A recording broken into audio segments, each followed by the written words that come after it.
Hey, hey, hey, and welcome back, YouTube. It is 3:02 in the p.m. Los Angeles time, Los Angeles, California, where it is really overcast, which is really atypical. I live pretty close to the beach, so I'm guessing this is a marine layer. Maybe the rest of Los Angeles is getting pelted by sun. Who knows? But welcome. Hopefully, wherever you are is a fantastic sunny day, or if it's a cloudy day, I hope you enjoy cloudy days. Or if it's a rainy day, I hope you're running around in the rain, splashing stuff and driving through puddles and doing fun things that happen in the rain. I haven't seen the rain in centuries since I moved to Los Angeles. So, but anyways, we are back here at Suzuka. We are practicing, as usual, for the next manufacturer cup race, and as per usual, we're hosting the Suzuka, or the manufacturer cup race practice lobby. We've got all of our settings set, so we're going to go ahead and create the room. How's everyone doing? Good. I hope everyone out there is doing fantastic on this wonderful Friday. We're a week away from Halloween. I hope you guys are ready for Halloween. It's going to be a strange Halloween, but you know, at the very least, you could be watching A Nightmare Before Christmas, which is what I'm going to do probably tonight after the stream. Otherwise, I hope you're getting prepared for the holiday season. This is my favorite part of the year. I actually kind of invite cloudier, murkier days during this part of the year. That's just the Virginia boy in me. But oh, did I just create the room? Okay.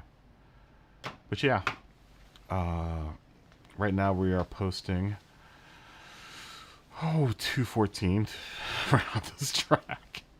People are doing it at 207 in the lobby usually. It's the worldwide, or at least the fastest time that seems to be posted in North America is 204.7 or something, by Viper or something or the other. It's in the description below. I've got all the all the specs in the description. But that's a fast time. That's 10 seconds faster than I'm doing it. But you know, that's oh look, I can change my tires. Why can I never change my tires? Is it because I don't get it. Why can I now change my tires? Usually when I come in here, I can't change my tires. Will it now let me change? Okay, alright. I've been having a lot of problems lately, like technical problems. I think I've got the audio figured out. I've been doing a couple test streams today, and now you should hear me in both your speakers. And there shouldn't be like triple of me anywhere or anything. I listened to yesterday's stream and I was like, oh my god, what's going on? Me being an ex-audio guy, or an audio guy in the industry, quote unquote, I know how important sound is, and it's really important to me to get the sound right for the stream, because I am a sound guy. So if any of my other sound brothers are listening in right now, it would be really embarrassing to have bad sound for them, because I would never hear the end of it from that community. So let's step on the track while no one else is here and just make a mess of things. We are riding around in the softs.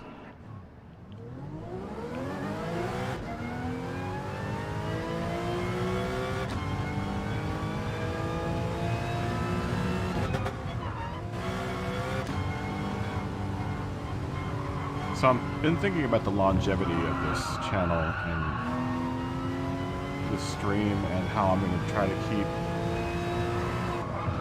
content fresh when there's so many people doing Gran Turismo content, and the idea that this game is kind of at its end of its life cycle. this console's at the end of its life cycle. I'm really getting in on the tail end of the PlayStation 4.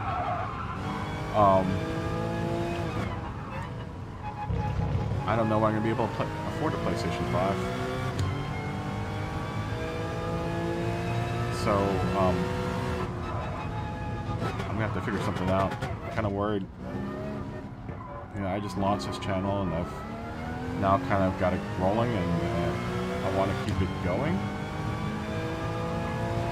But it's going to be a challenge in the next several months.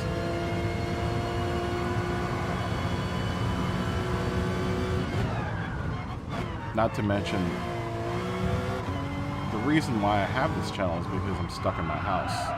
I'm here in Los Angeles, so you know, it's just really risky going out with what's been going on. So when everything gets back to quote-unquote normal, I'm going to have to figure a work schedule out, because I do have a regular job. I don't do movie work as much anymore. I'm really kind of... my body just can't take it anymore. I don't know if you know anyone that works in the movie industry. If you're wondering about working in the movie industry, it is very rough on your body. Incredibly rough, especially if you're a sound guy, or a grip, or a lighting technician. You spend a lot of your days lifting and carrying stuff, and I've torn up a knee, I've torn up now a shoulder, 2 shoulders actually. Myriad of injuries. I probably sustained some of them during sports in high school, and definitely mountain biking and road biking from college until now. But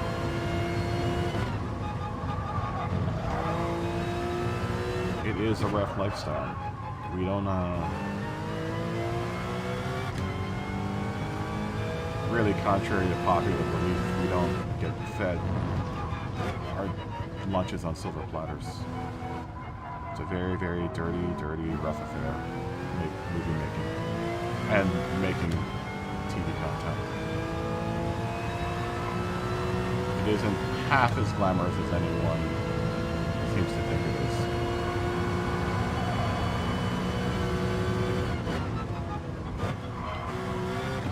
I'm not doing that in second. I'll probably just stay in third.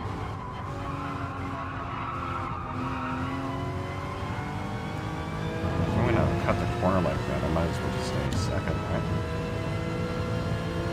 I don't know, we'll experiment.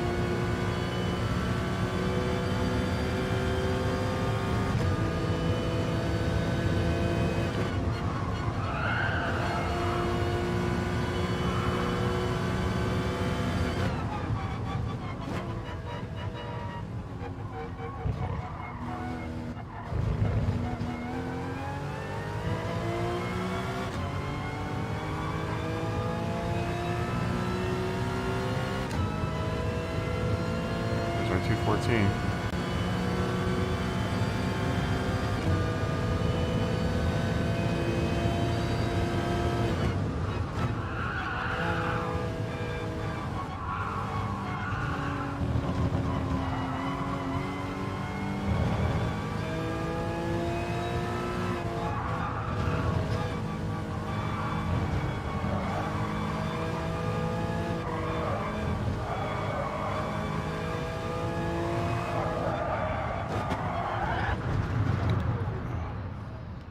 Just had an itch in my ear, and I had to take my headphones off there for a second.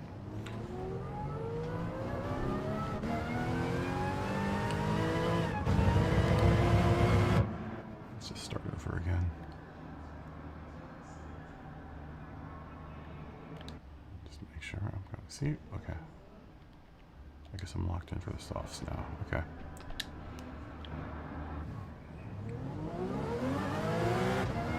I was thinking for this race, maybe even just doing the first lap on hards and then doing everything on the mediums and the softs. I would go from hard to soft and medium, just finish off.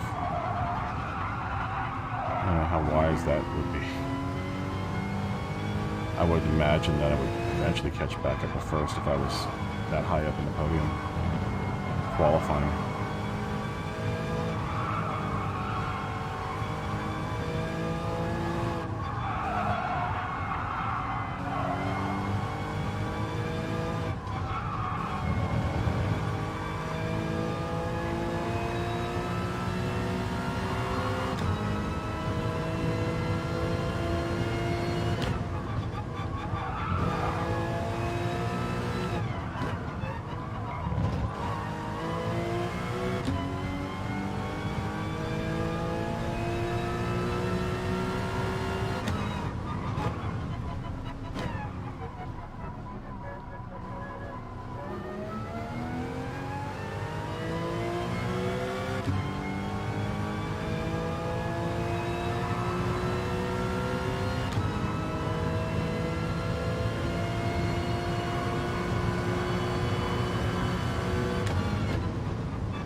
That's always disappointing. Imagine everyone is probably practicing for Nations tomorrow. I don't think I'm going to get too many people taking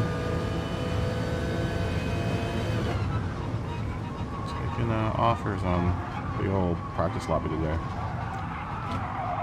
I can't remember if it was like last Friday. I don't know if a lot of people got into here last Friday either.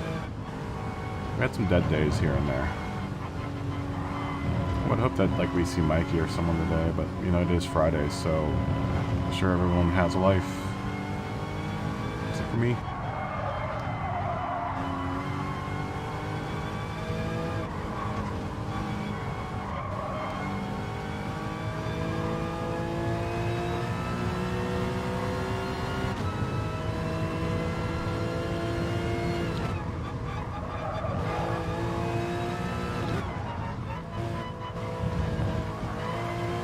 And I really wish I had been here on you know, the development of this game.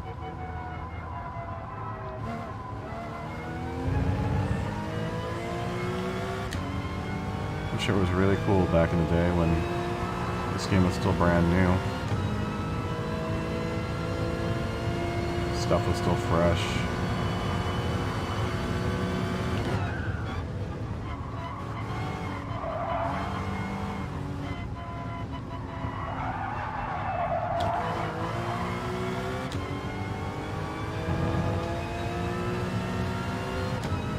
I really hope I can afford a PlayStation 5 in the next 7 or 8 months, because I would like to be there for when it drops, when Gran Turismo drops for that.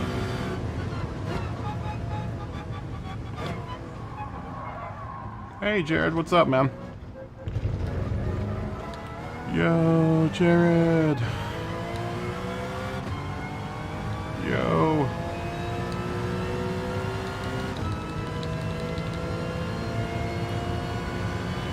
Hope you're having a good Friday, bro.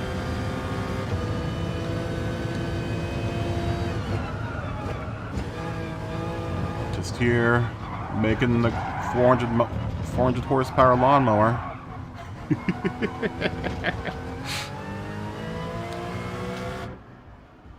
What's up, bro? I'm just turning the whole portion into a lawnmower, you know, cutting the grass here at Suzuka, like usual. Putting down lightning fast 214s. 214 184s. So fast, I'm faster than most turtles around the track. Yesterday people were putting in like 207s. Here I am putting up 214s, and that's like my quickest time. I don't know how the A+ guys do it. I really honestly don't. Yeah, I feel like I push the cars just as hard as they do. I watch their replays and stuff. Just somehow I am not as fast as they are.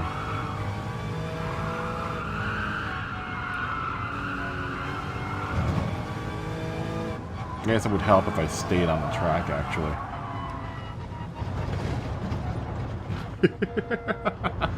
Yeah, let's cut grass together, my friend. Let's cut grass and plow through some kitty litter. How's your day going? Good?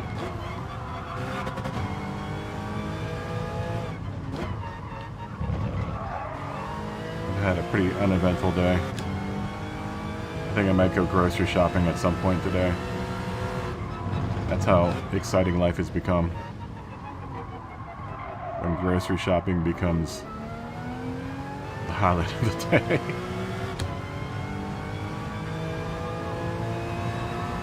Okay, I'm gonna wait up for you. Let's do some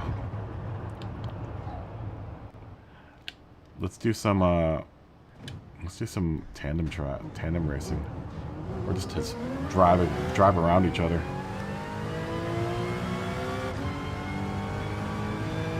I can't wait to start working again. Dude, I haven't worked in forever. Let me say hi to Jason. It's been months since I've worked.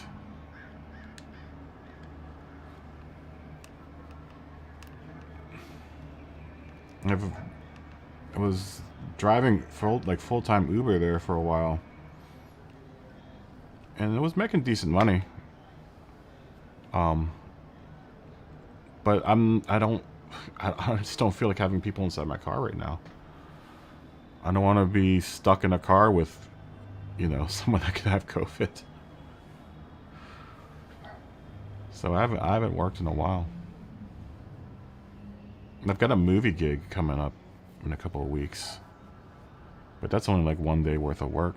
Not many people are shooting stuff these days because of the COVID scare. So, and it's just really prohibitive for a lot of production companies. Because now you got to do testing before the shoot day, and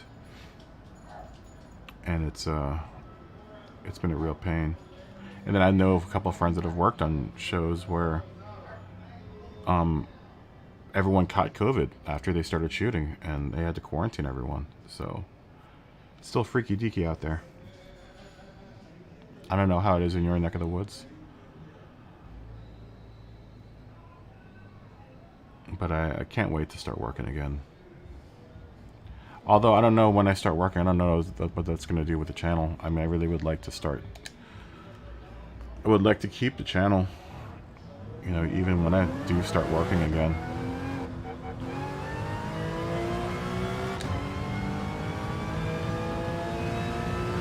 I'm just going to have to figure out a new schedule.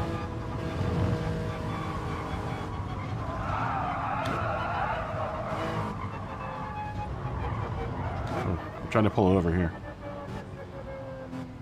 Ready?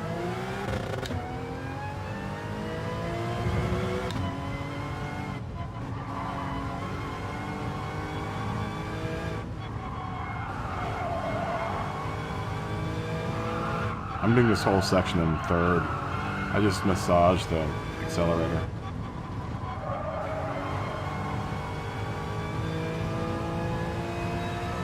It's just I don't know.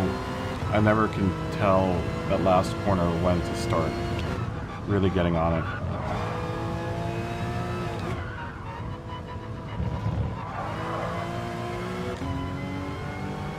And then those two corners are kind of crazy. This one isn't too bad. I just take it in second and can just roll through it and then straight out of gas.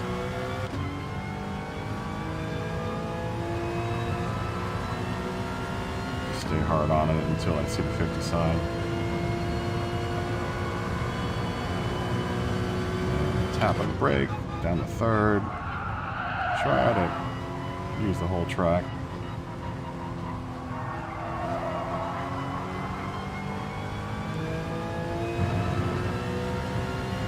Say hi to the person that just came on the track.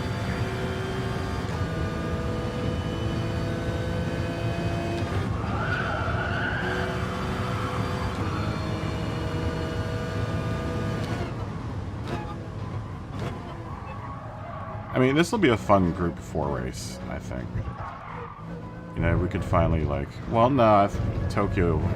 We got really fast in Tokyo, too.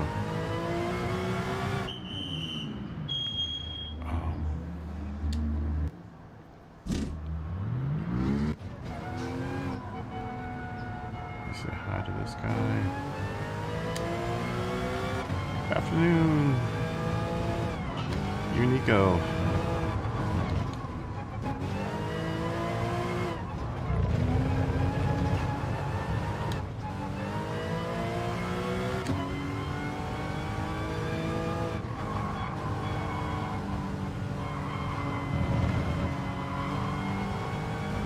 Italians have been really fast on the track. I think yesterday we had 2 really fast Italians.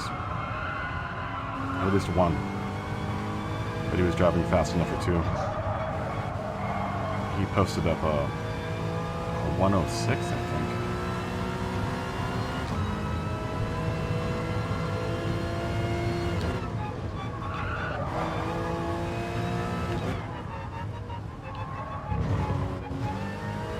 I really don't understand how people are getting like 207s. Like, where am I losing 7 seconds?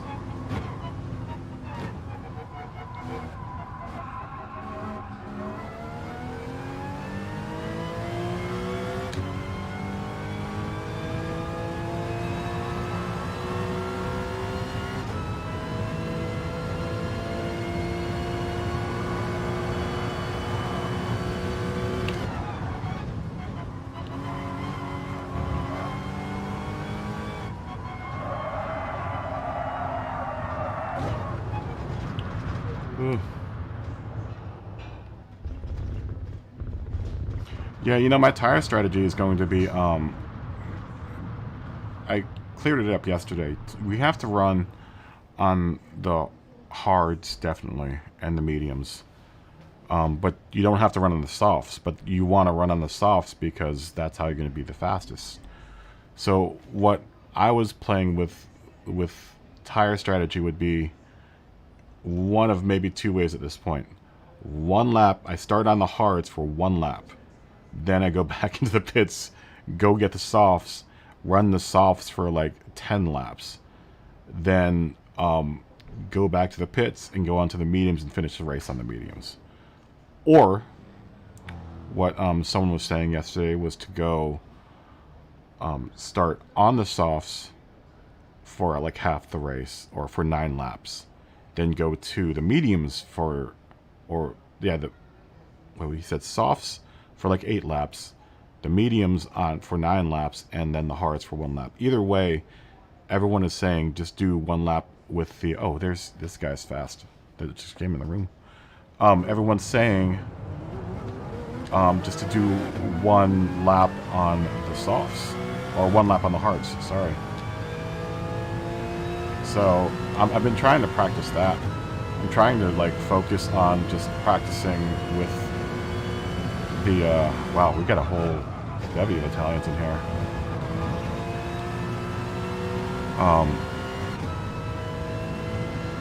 Just practicing and focusing on the softs, for the softs and the mediums, and then maybe do a little bit of practice on the hards, but I'm not planning to do a whole heck of a lot of laps in the hards.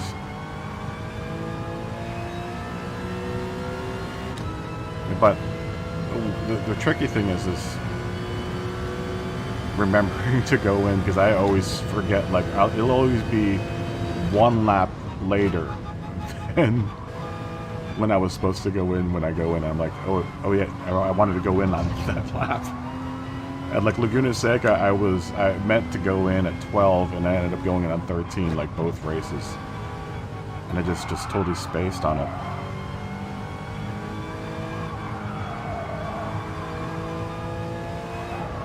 And then a lot of times, the other times I've gone in is usually when I get bumped or something and I get sent off a track, is when, but usually that's about halfway through the race is when I go in for the pits and change tires.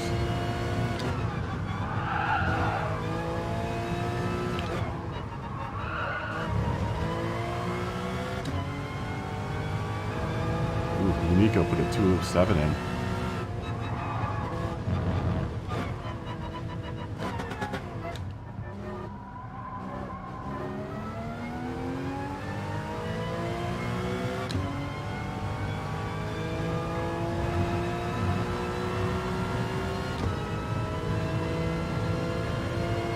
Got some seriously fast people in here.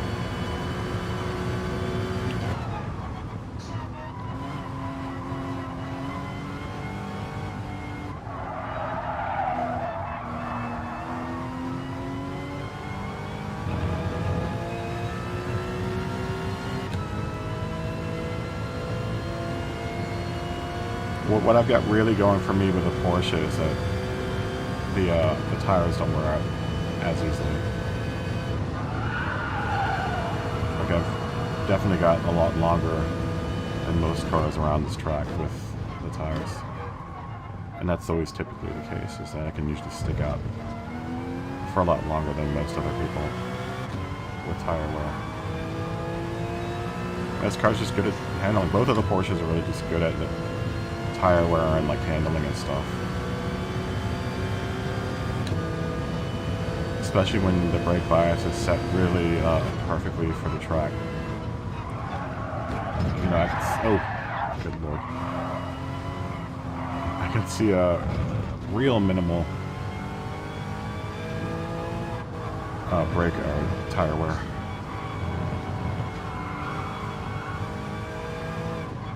Oh, enough.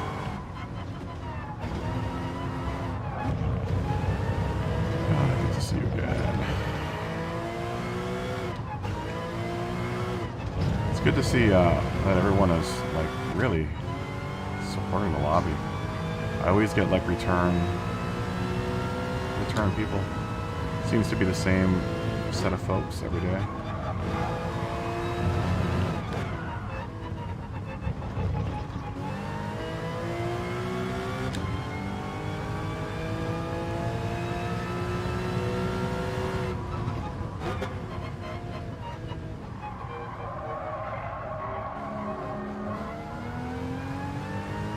Oh, why did he leave?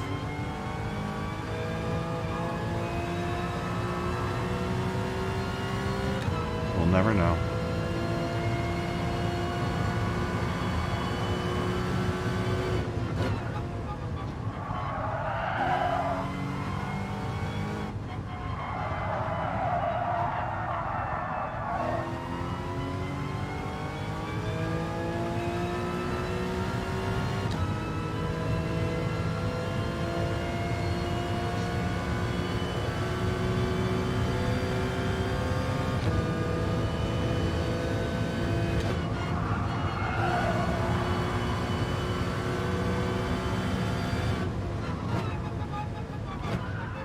How's the Atenza around this track, Jared?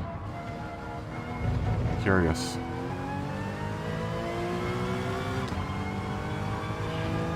Your group 4 Atenza is always really fast. I mean, both your cars are fast, but I guess it's a credit to the driver.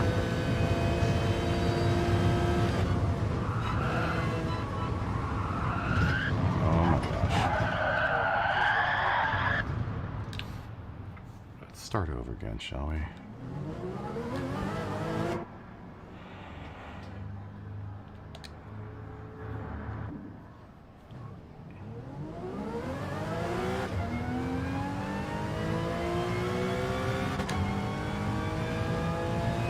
Ooh, you're going faster than I am. You put in a faster time than I did.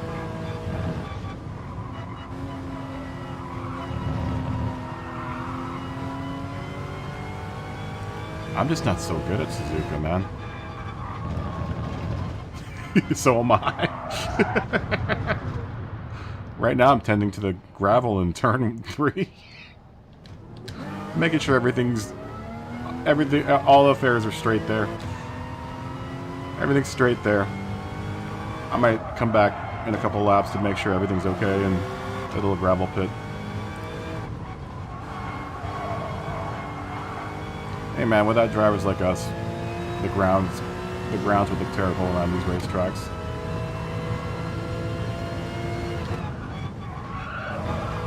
I think when I was done with Laguna Seca, I had groomed every gravel pit there.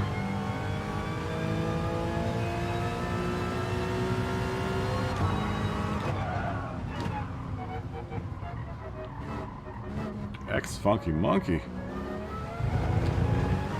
Well, hell, we gotta say hi to Funky Monkey. He's virtual insanity.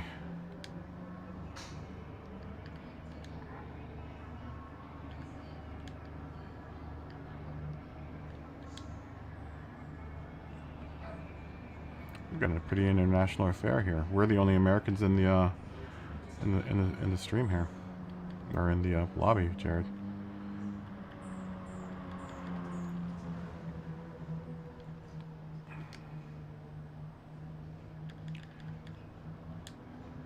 Funky Monkey, brass monkey junkie, that funky monkey. Jared, right behind you. I'm gonna try to keep up with you.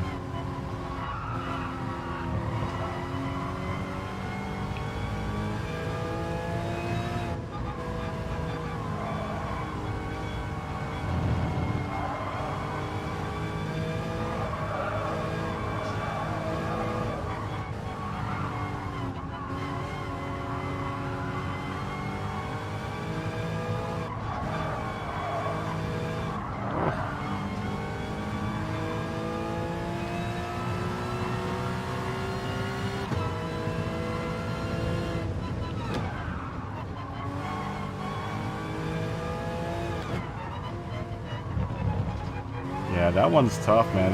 That corner's tough.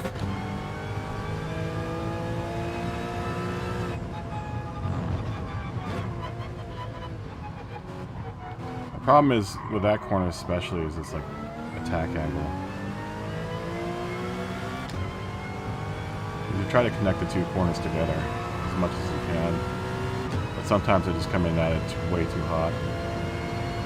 And then this part I just gun it.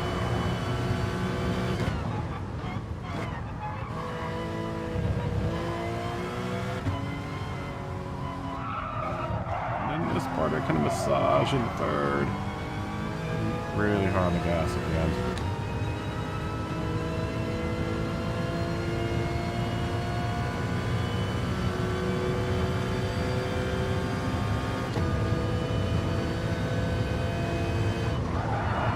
This part I don't know if I should lift off or not. I didn't lift off. I lifted off a little there. I almost think you can take that little tiny left with just not even lifting off on the gas, just get the right angle. And maybe that's where I'm losing a lot of time.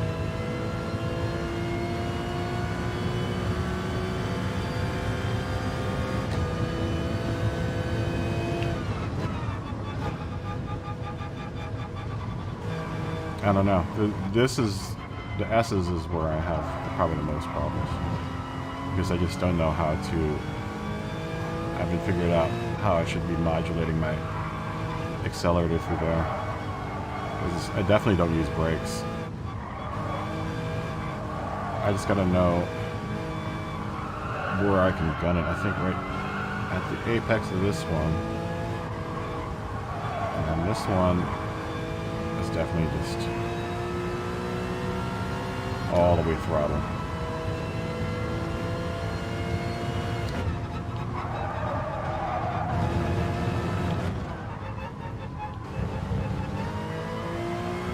Funky monkey here. Ooh, yes. Gute Fahrer. That's my bad, really bad German. Watch out, Jared. I'm spun out.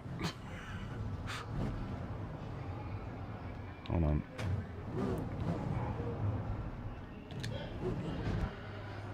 I gotta say hi to Joe Pafrida from...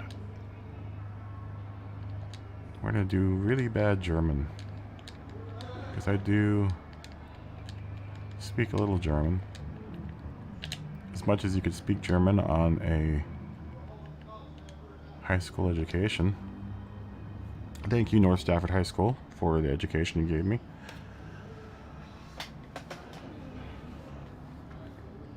I just hope that he is in Belgian. Sometimes I get the Belgian and the German flag mixed up.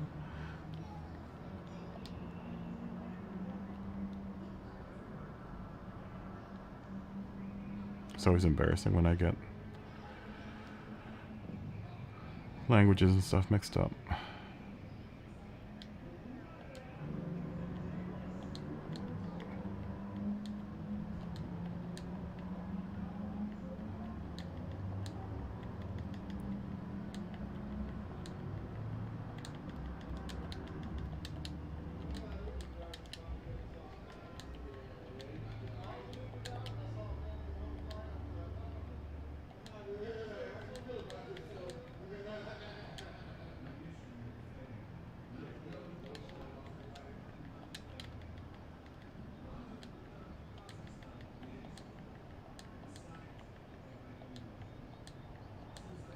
Let's see if we can get at least 10 to 12 people in here. Usually they come on as soon as I get on the track and start practicing.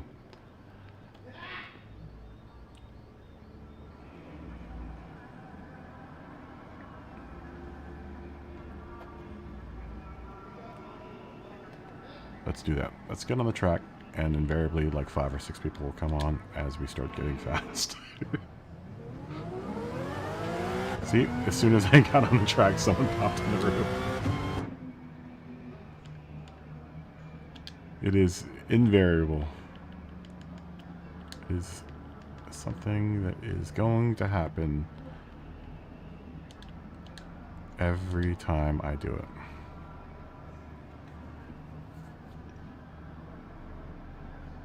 is inevitable, not invariable. Inevitable.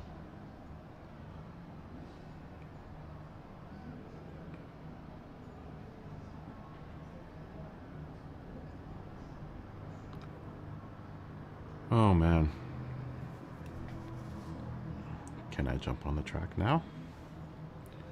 Or will someone else come in? Let's get on the track.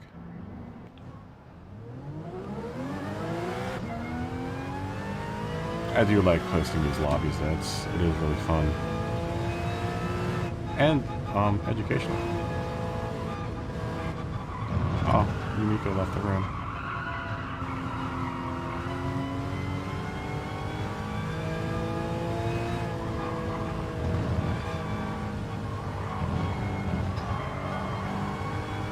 Oh, Yumiko's back in the room.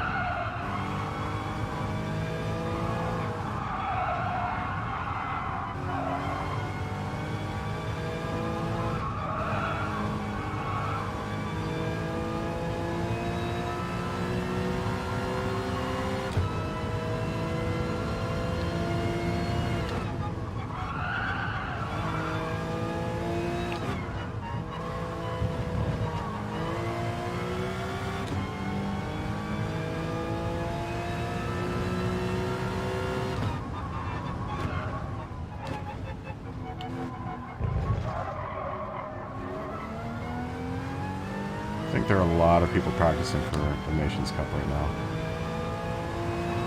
I know the Key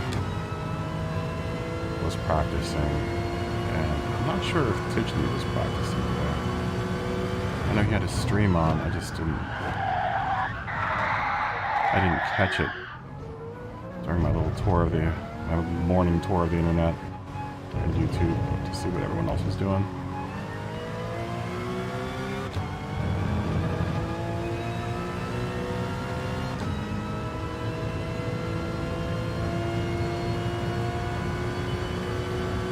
Wow, man.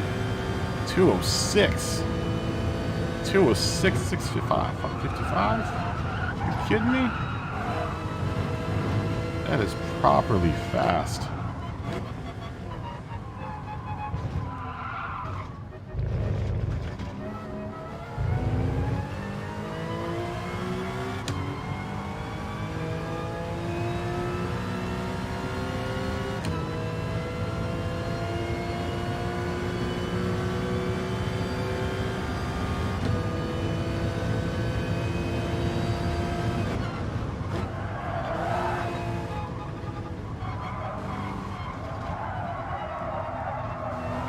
I think he's right on my tail too.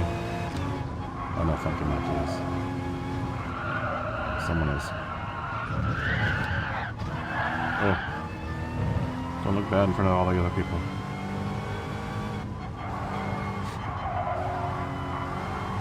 Look respectable.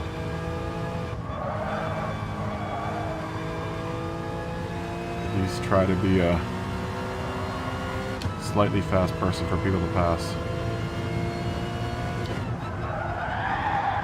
Oh my gosh.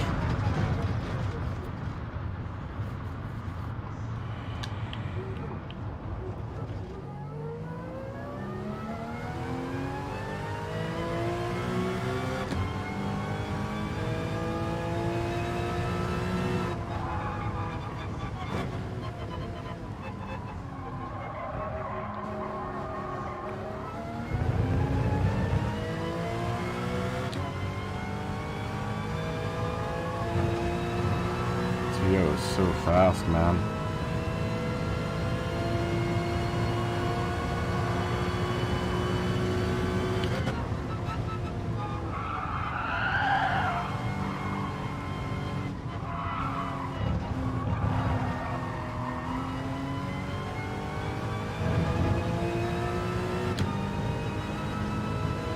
Jared, are you getting the PlayStation 5 when it releases? I've been ruminating over it today. I'm jealous of everyone like that. Has plans to get it soon. I just can't afford it. I put too much money into this streaming thing, and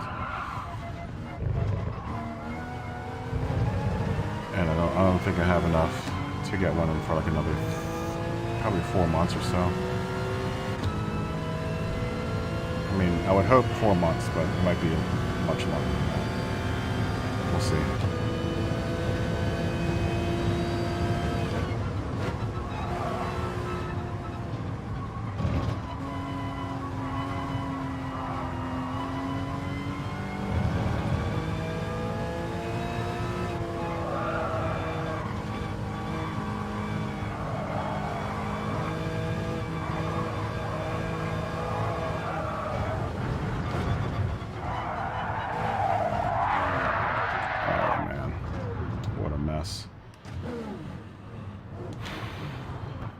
What a mess.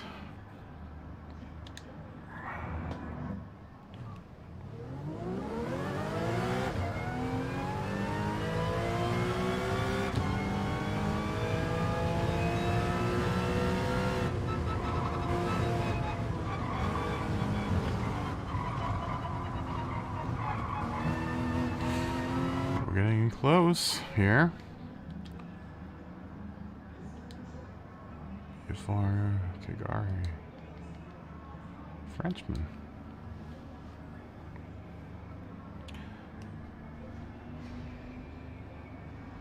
Yeah, I'm really excited about it too, but I don't think I can...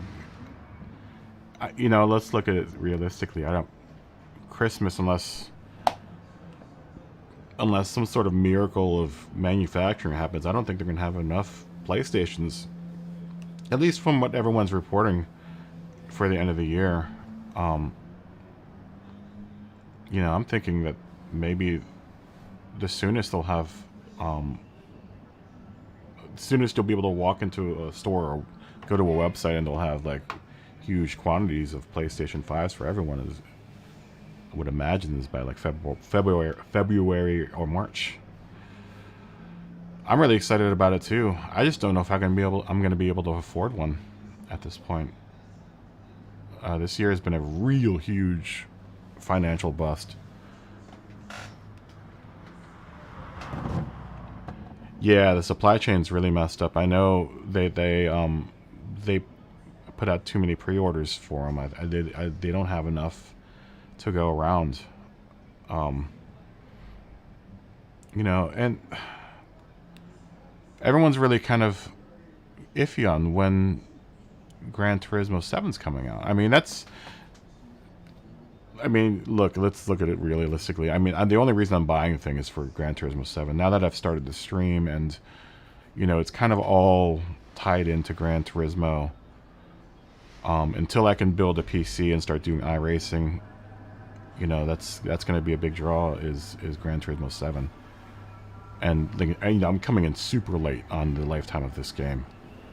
You know, I just started this stream this past month, in the last 2 months, and you know, I came in at the very tail end of PS4 Pro's lifetime. It just happened that my friend sold me, you know, his VR setup for like $200. He just never used it. I mean, he literally played it twice and never used it. He's always gone for like work, so and he's never home, and so it just was just sitting there. And I bought it off of him. He sold it to me for like $200. So I'm getting in, you know, at the very end of the lifetime of this game and the system. So, you know, it kind of sucks because I was trying to squeeze out as much life as I could out of the system. But I don't think, you know, realistically, as far as the stream is concerned, I'm not going to be able to get more than like maybe 6 to 8 months out of it. You know, I'd hope that by the time that I can afford it, and then that 7 comes out, I'll have, this stream will be strong enough that I'll be more willing to shell out the, probably what is the street price on it? $3.99. I'm gonna probably just get the digital version. I don't think, I already don't really game a whole hell of a lot anymore anyways. Like literally when I log off this game, I don't play the PlayStation for the rest of the night. Mainly because I'm on this for like 4 hours a day at this point, so. But I mean, before that, I was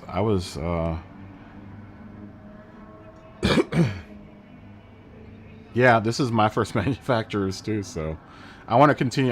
Totally want to continue doing this. You know, I mean, I really kind of take it seriously. It's the only thing I can compete in these days.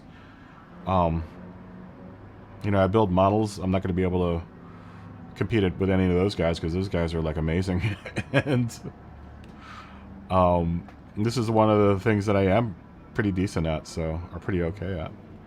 But I really don't. You know, I've got Red Dead 2. I've got a couple other games on here, but this is the one that I like playing the most.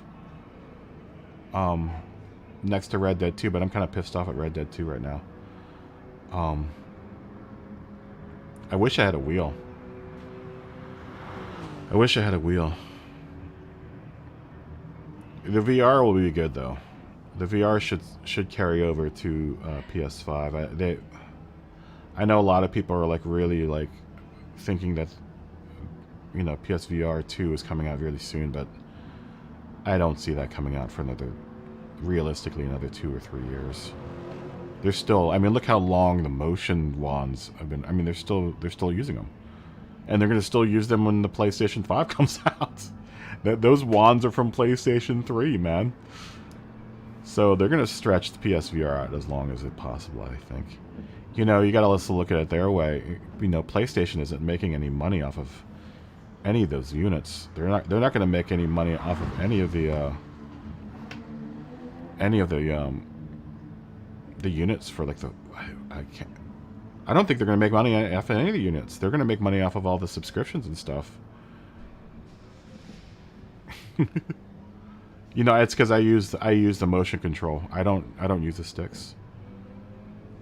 I like the motion control. It's rougher on the arms at the end, you know, the end of a really long race, but I just get better controller. I get better control out of the car with the motion control. And then the motion control in VR is sick. Like, I almost feel like I don't need a steering wheel because it's weird because my brain takes over and it makes it, I feel like I've actually got my hands on the steering wheel. But I would think that having a steering wheel would be a huge benefit. Do you have the Thrustmaster, or are you using a Fanatec?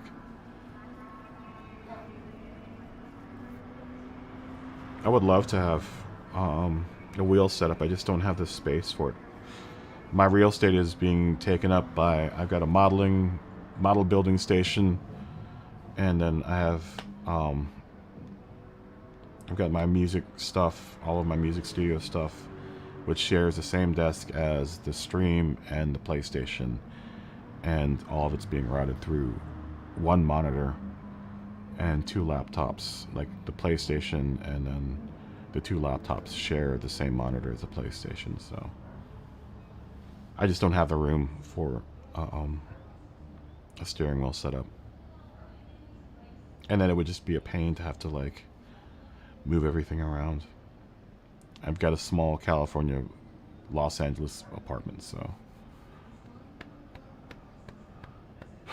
I don't think anyone else is coming into the room.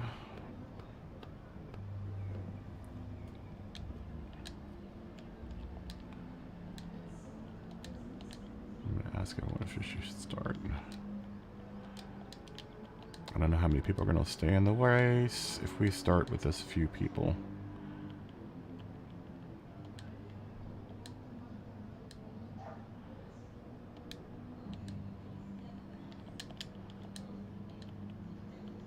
I honestly think everyone's practicing for Nations.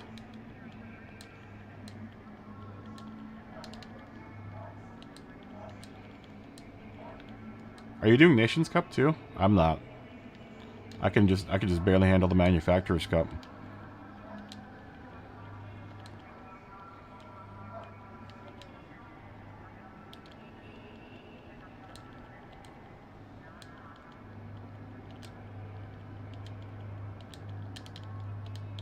I should get a keyboard for this, as much typing as I do on this thing.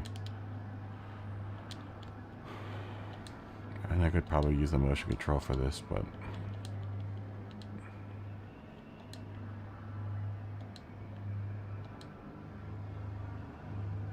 yeah, I'm ready to. I just want to kind of hammer it out and see I want to make sure everyone else is ready.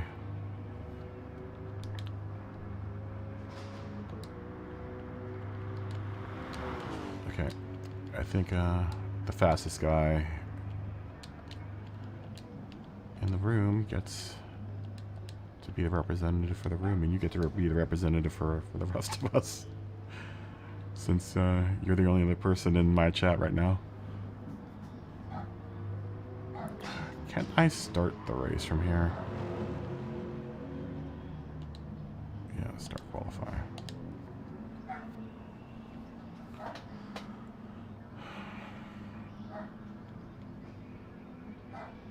Oh, wait. But can I? Oh, no, I can't get in my car. Oh, okay, I can. Good.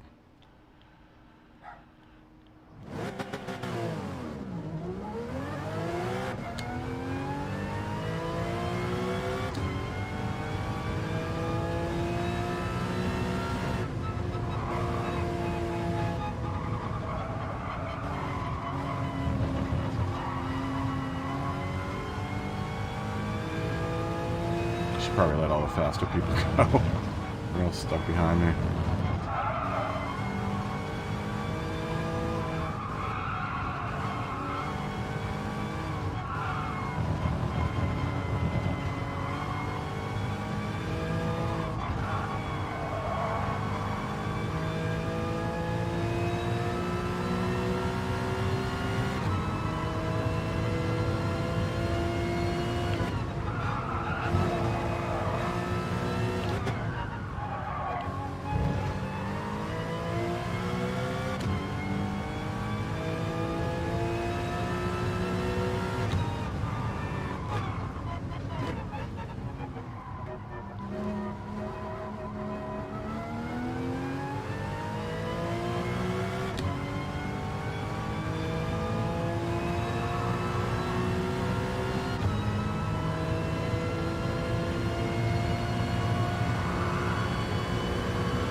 Someone's really on my tail right now.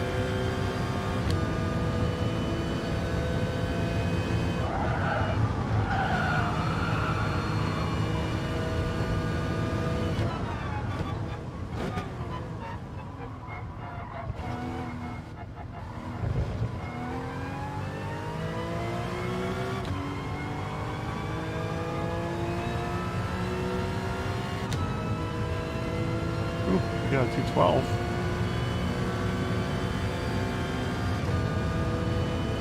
That isn't bad. It's faster than normal.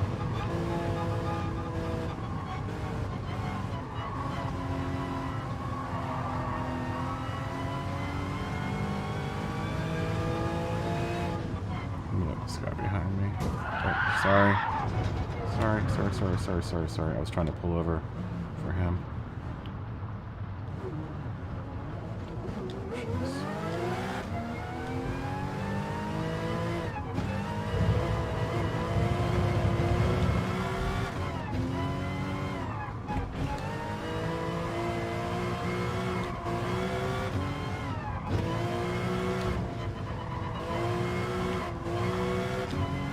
Practice where I say I'm sorry about 20 million times. Here, get on me.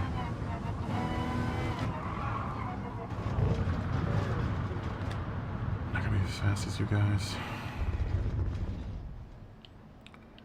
I'll wait for everyone to go by.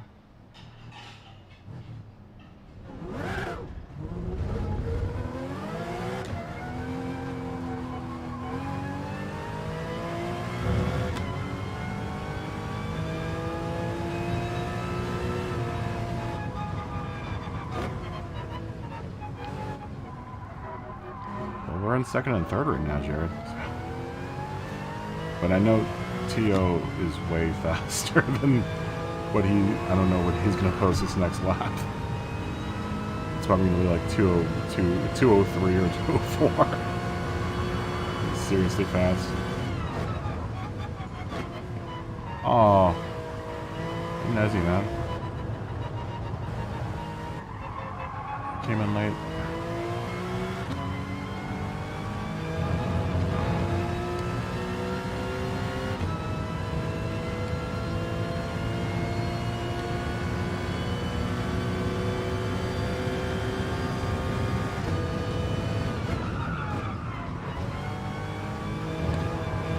Might as well just restart my lap.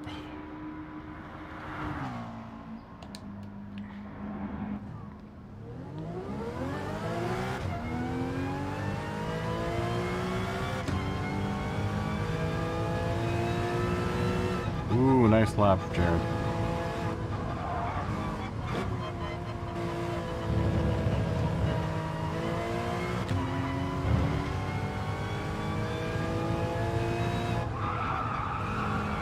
Oh, 6, man. Good night.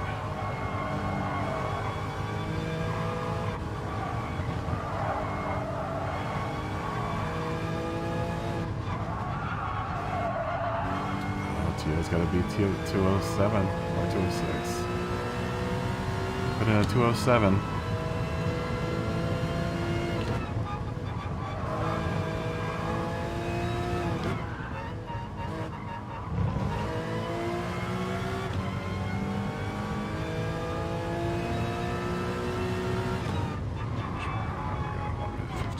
Left. We might be able to get one lap in.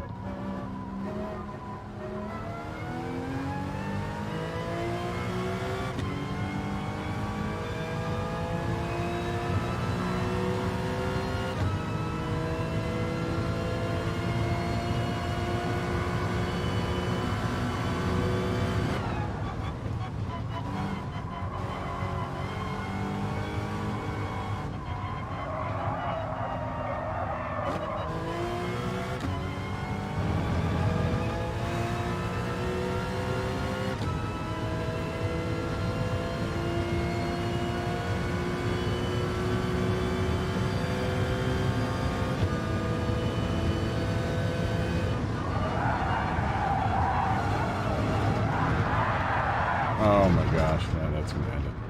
You know what? We're just gonna wait till the end of. I think I put my best lap in at this point. I want to watch. I want to watch the fast guys. Who is in first?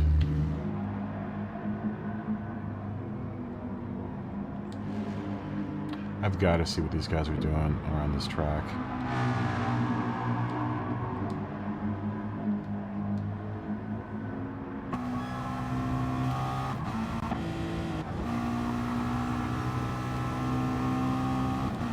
There's my race telemetry.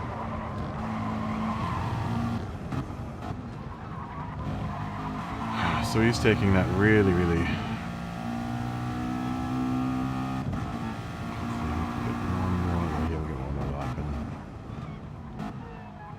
Ooh, he goes all the way down to first for the hairpin. I would imagine he's hard on the gas all the way to the 50 sign. Let's try to figure out where I'm losing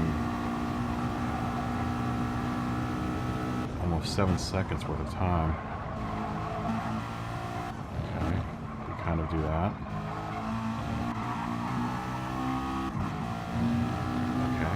Guess is right for that. Let's see if he lifts off in his corner.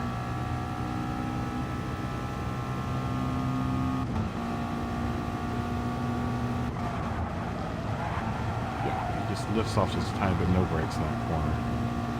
What does he stop here? About the same time we stop.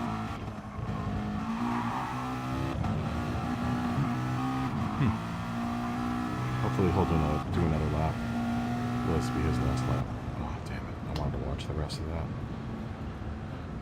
Okay. So, we're not doing it much different than everyone else. It's just, we're not being as ballsy in the corners, I think. I think we're losing a lot. I'm losing a lot of time in that very beginning of the track. That's probably honestly where all the time that I'm losing is right through the S's and that not so much the first and second turns, but the S's, I think, is where I'm losing a lot of time. Who else is out on the track right now? Tio's still out. Oh wait, did he qualify? That's over. It's Funky Monkey now.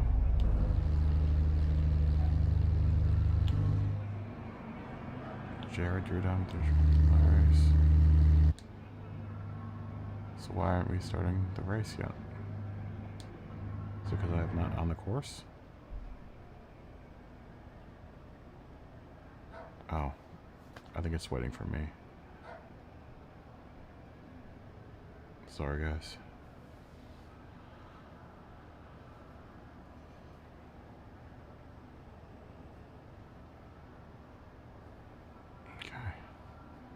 Very small field. But Jared, we're not the slowest people. We're the mid-pack people. I'll try to keep up with the fast guys. And I think one of us has got to try to stay up with these guys so that we can stay ahead of everyone else.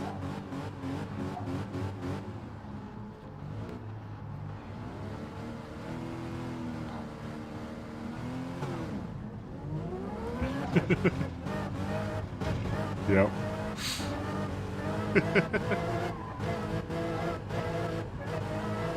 I know we have to try to stay ahead of those guys because they're ranked higher than we are. Let's do it for D class.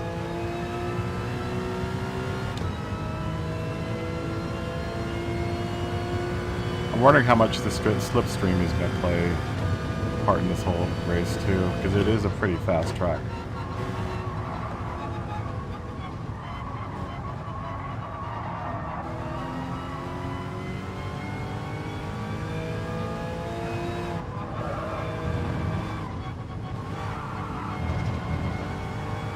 Remember not to break through here and just modulate throttle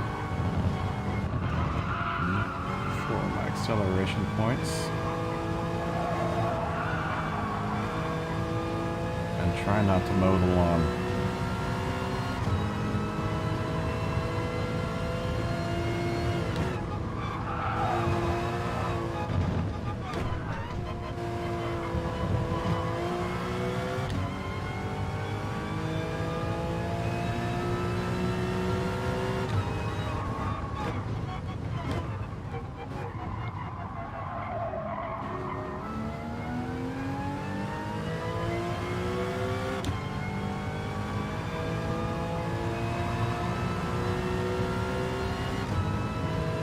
Wow, man, they are out of there.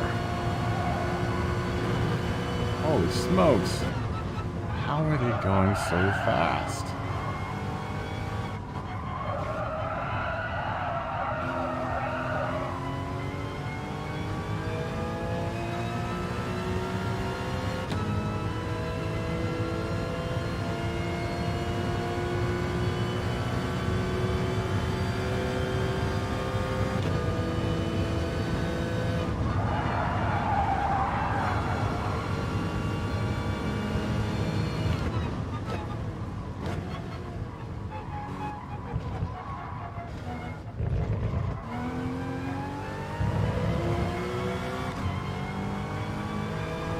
They're gone.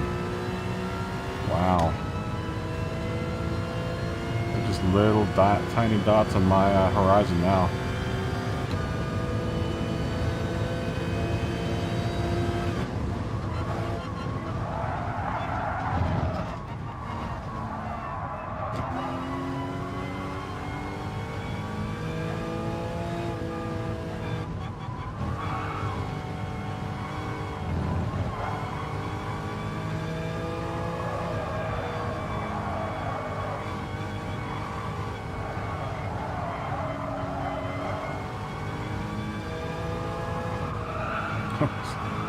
Somehow I'm putting up the best time for track through that section. I don't know how that works.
You can't tell me I'm going to get the best lap time right now.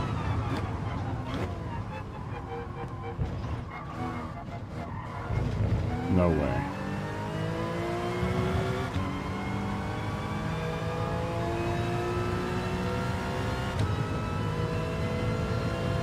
What to say?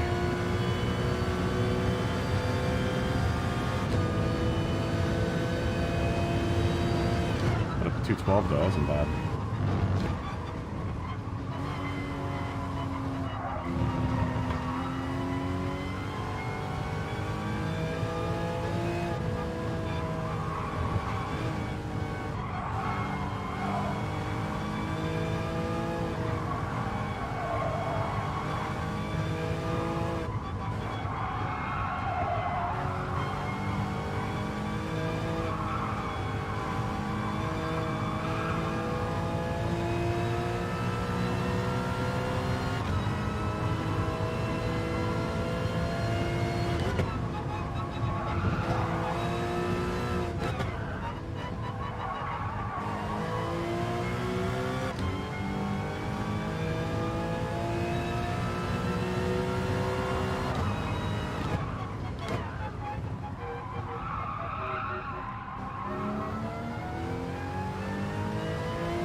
Oh, oh. Friends.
Timberhawk, we're on lap 7. Oh, you can't hear me.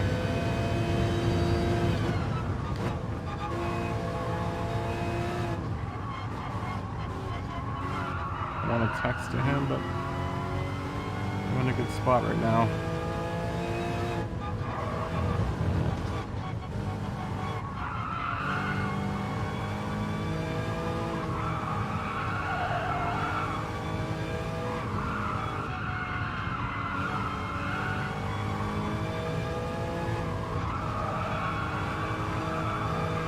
Timberhawk is another lobby regular.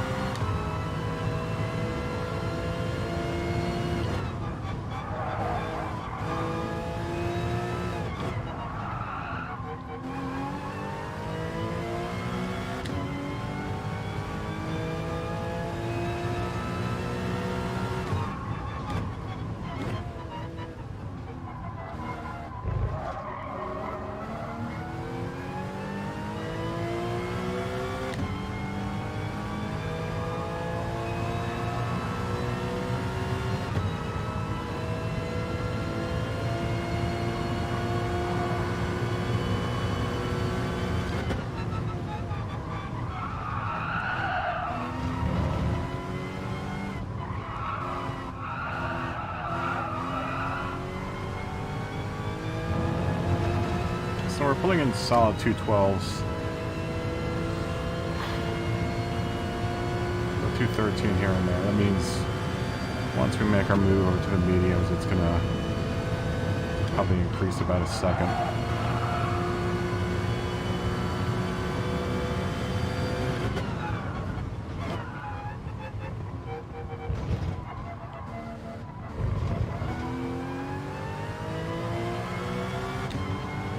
I'm gonna go in the pits next lap. We're on lap 8 right now. Got a pretty comfortable lead between me and 5th. We'll see if I might be able to last a little longer on the softs. Maybe kind of exploit that strength in this car right now. I just have to remember that I have to do one lap on hards.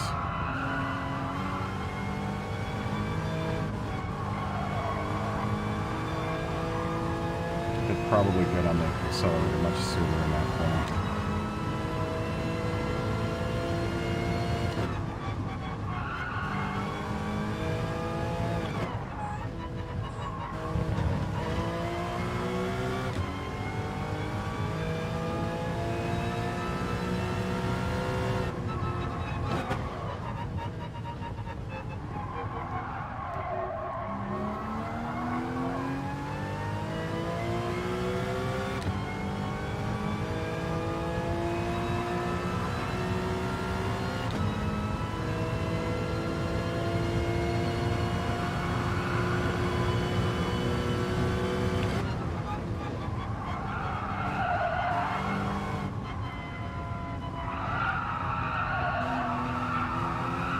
Leader is going into the pits.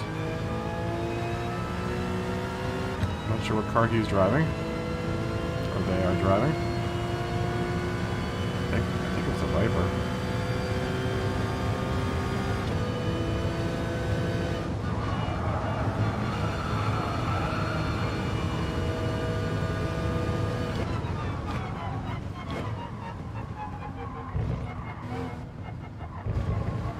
Can I do lap 10 on the softs? Let's see.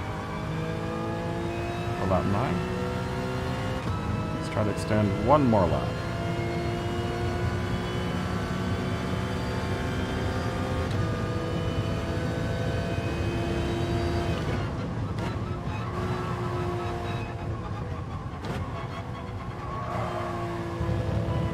So all the fast guys went in. Tires just stand. We're sitting right behind Tio, who has been pretty fast, considerably faster on this track. But it looks like Air Groove seems to have a pretty good grip on the lead right now.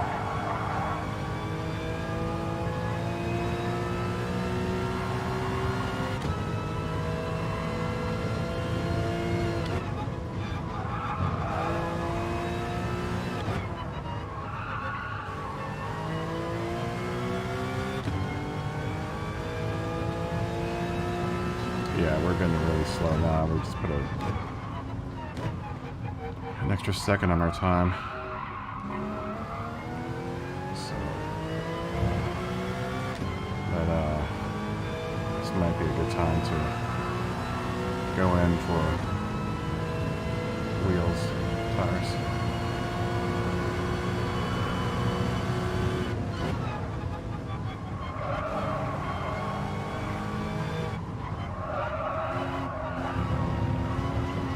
I'm not using enough track right there. I mean, I feel like I'm getting pretty... I get fast around there. It's just... I'll be faster if I use more of the track there.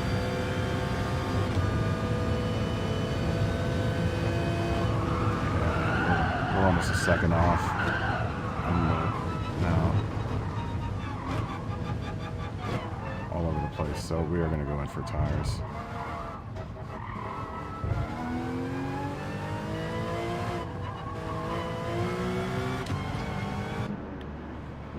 So let's go to the mediums, no refuel. We got passed by Joe Pafrida.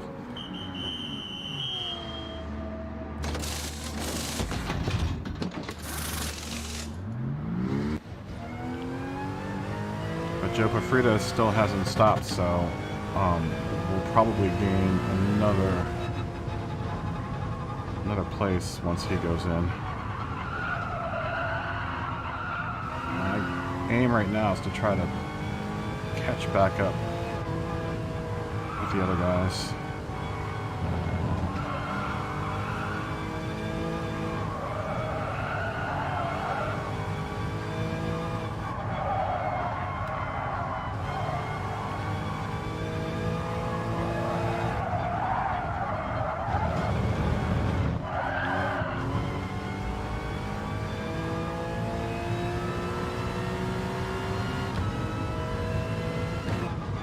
That is another reason why I play with the motion controls like that. I don't think with the sticks I wouldn't be able to get that type of recovery off.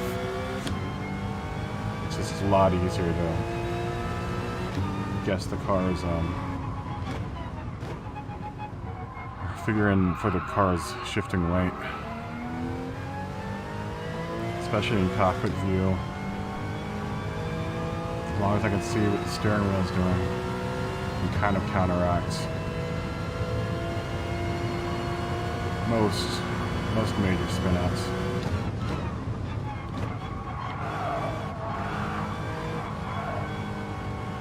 On the German.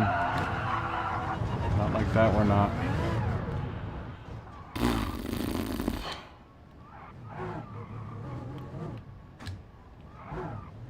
We lost all of our momentum. We're still on the out lap. Doing terribly.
I think I'm braking too early on a lot of these turns.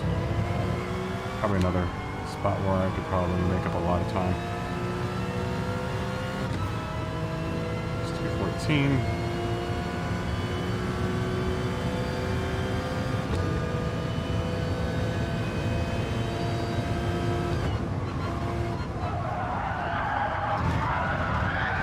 Oh my gosh. Boy, that's embarrassing for all those people in the infield watching right now.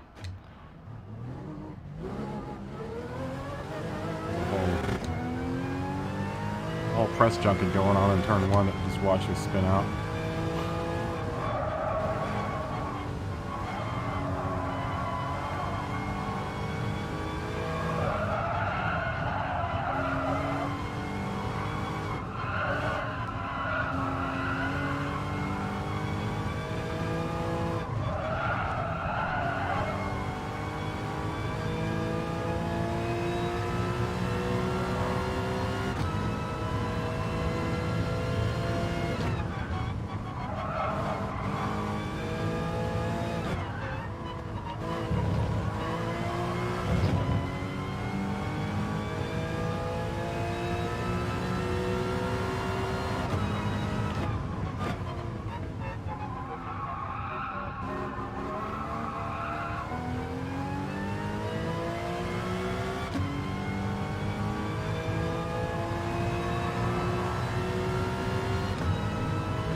I just don't get it, man. How is it 221, dude? Seriously? How is it that when I hit that one section, I'm already at 206.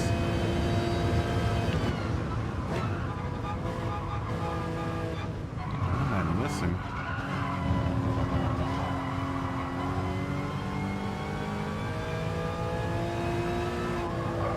7 seconds, that's what I'm missing. Somewhere. We're in this section.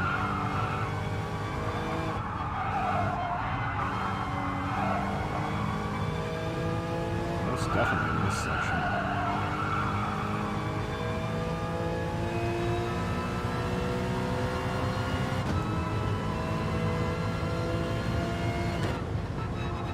Maybe in that turn?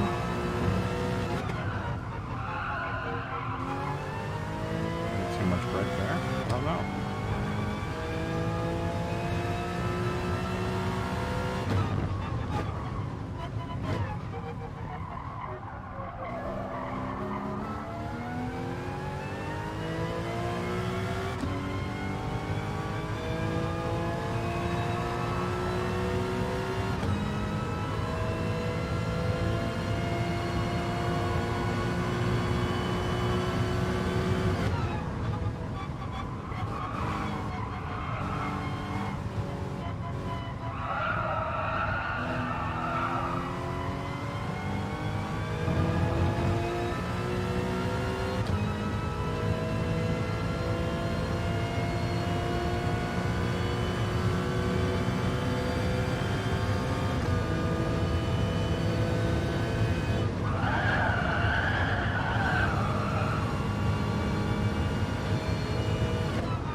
I'm already at 208, man.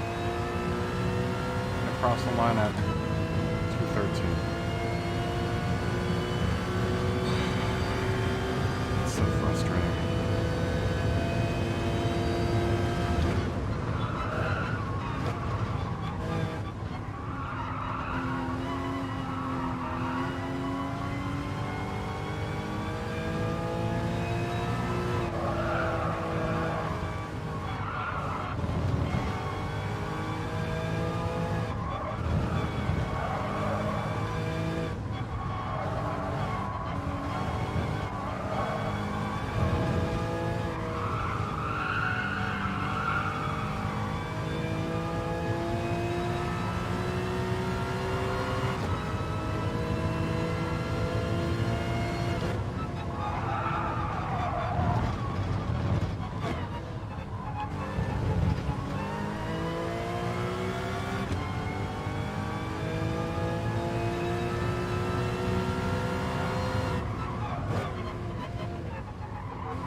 I will give it one thing. I've gone off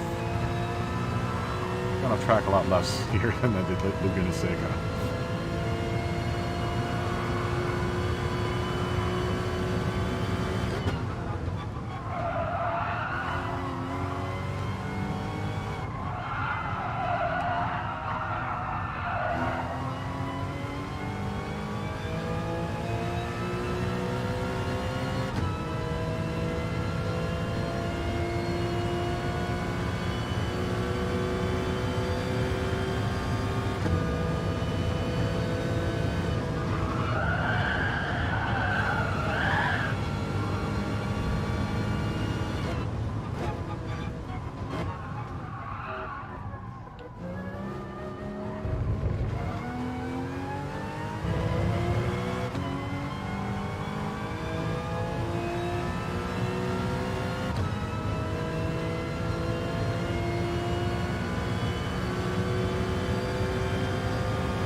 hard tire here soon.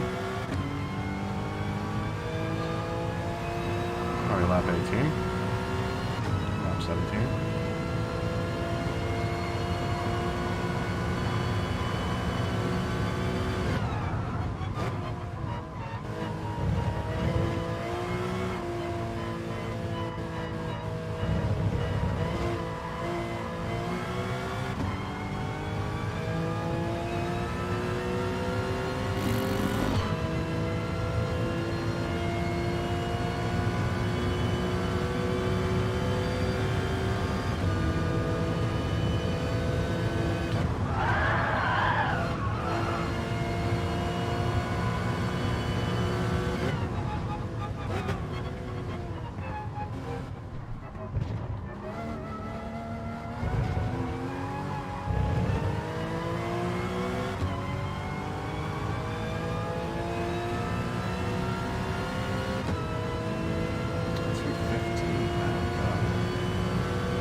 So, by the looks of it, I could probably go more laps on the mediums, but I now have to go to the hards because I haven't run the hards yet.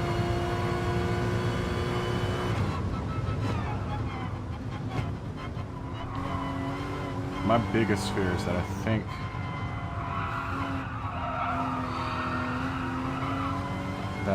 I'm going to get stuck in the C-Class race the next time I enter.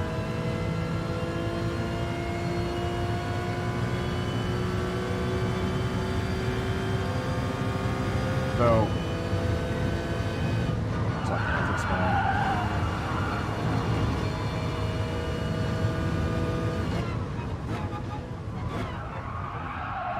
Oh my gosh. Oh, that's the first time we've done that. That's a good sign.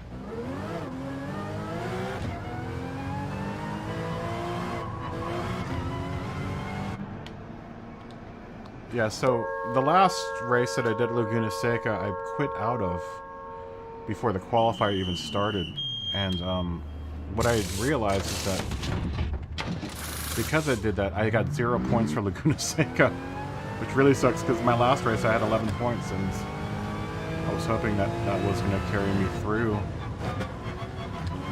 But apparently if you even get into a qualifier and you don't finish it, oh crap, I just went on the wrong tires. Oh wait, maybe I can go in these next lap. Yeah, that's gonna throw me off. But the reason I quit was because I was tired and I was in a C-Class race. I think I was the only D guy in there. So maybe because I quit, maybe they'll put me on a lower lobby? Maybe? Or they're going to stick me in a C-Class lobby again. Where I am not going to do very well.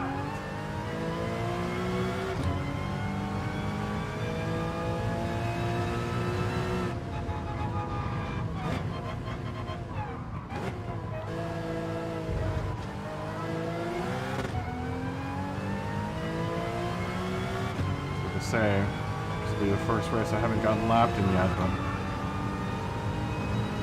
I have to go back in for tires because I went dumb and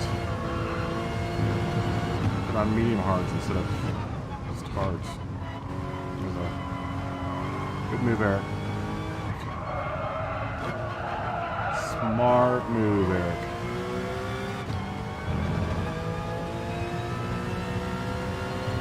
We're just working it out this season. This is part of the season. That's the way I look at it. I've had so many mistakes this season with missing Goodwood and just not understanding the point system entirely, which I still don't understand the point system at all. I don't know if you understand it, Jared, but I don't understand it. I don't understand what's going on.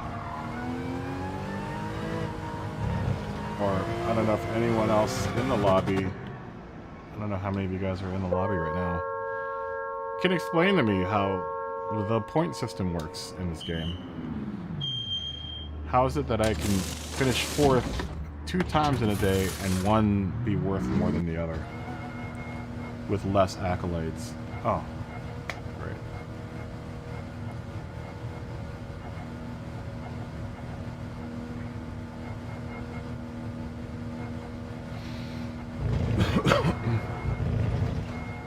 I'm going to wait for you to finish, and I'm going to ask you what type of lap times you're putting in. What type of laps? What type of lap times were you putting in, Jared? I'm putting in like 2:12s and 2:13s on the softs, and on the mediums, I'm doing like 2:14s straight. I would like to know what Joe Bafrida, because he was a C plus guy. I would like to know what he was running. I wish I could look at all the race timings for everyone.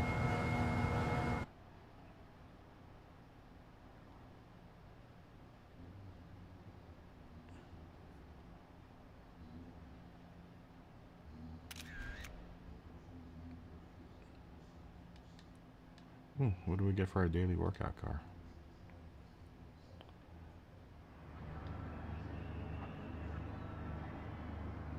Thanks for the race, guys. Good race. 1, 2, 3, 4,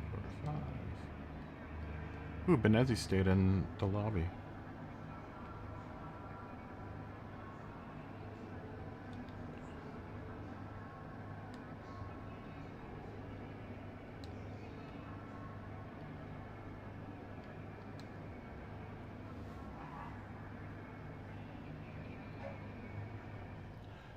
Oh, okay.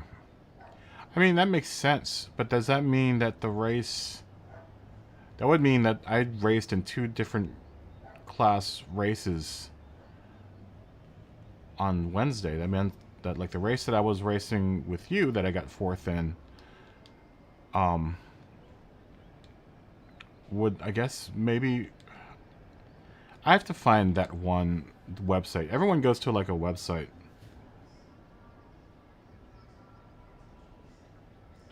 Yeah, I mean, I have the same problem. I can do. I'm pretty consistent around here. It's a fast track, so it's really easy to. It's really easy to, stay on the track.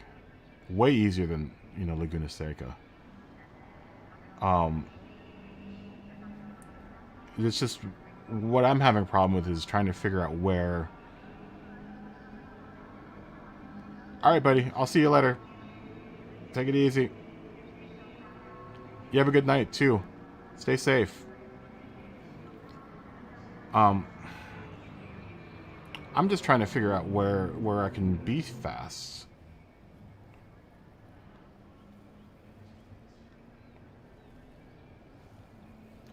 I could stick it on the S's.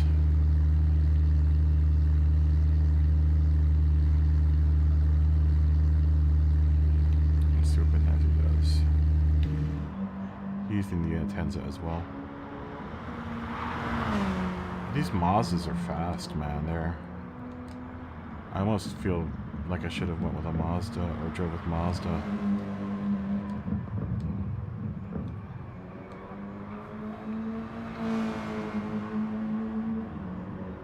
This guy was fast a couple days ago, so we'll see what he pulls in.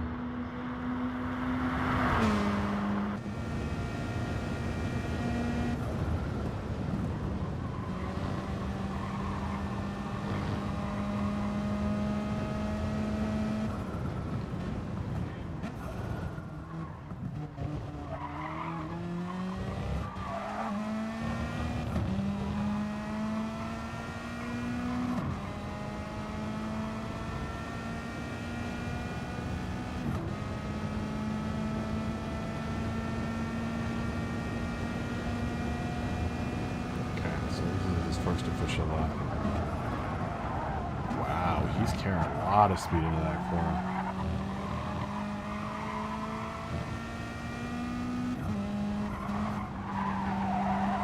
You're still watching, Jared. This is Scott. This is the same car as you.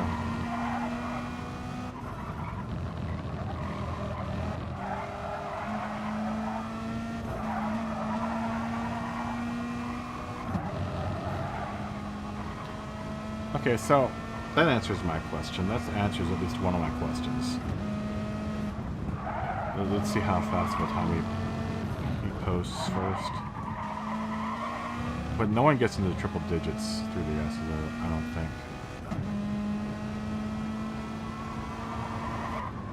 Okay, I'm braking way too fast. That's... Because I brake right at the beginning of that rumble strip, and he didn't start braking until well after.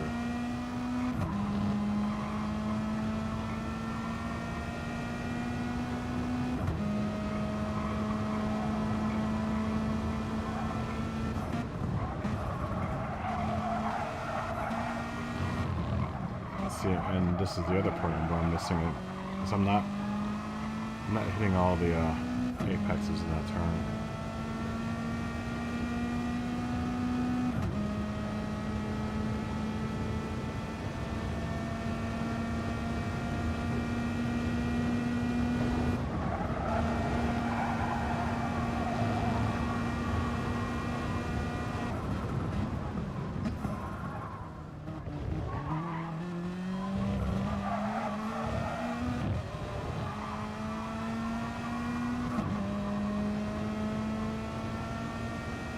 Wow, 206. Good Lord, you're fast.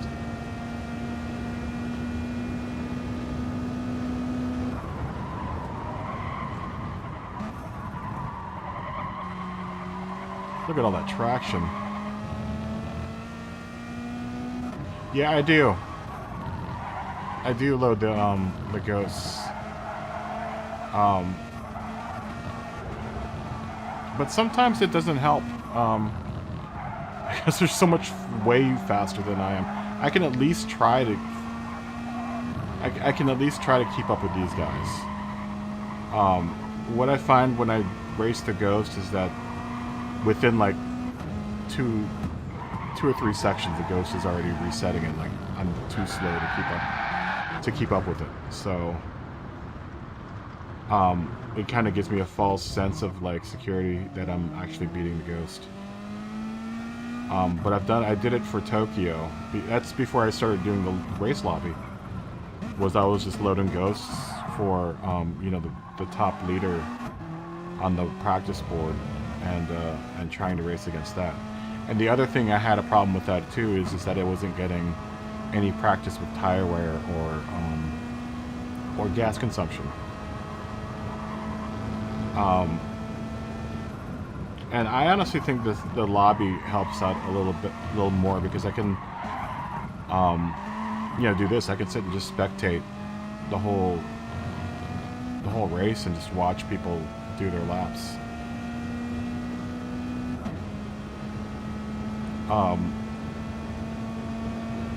I mean, I still load up the Ghosts every now and then and try to race against them, but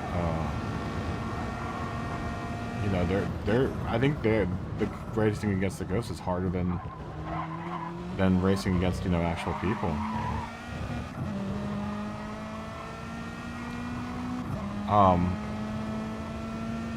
Yeah, this has helped a lot. And then also getting pointers from guys in the lobby has helped a ton as well. But just like watching this, I mean, look how fast he's going into that corner.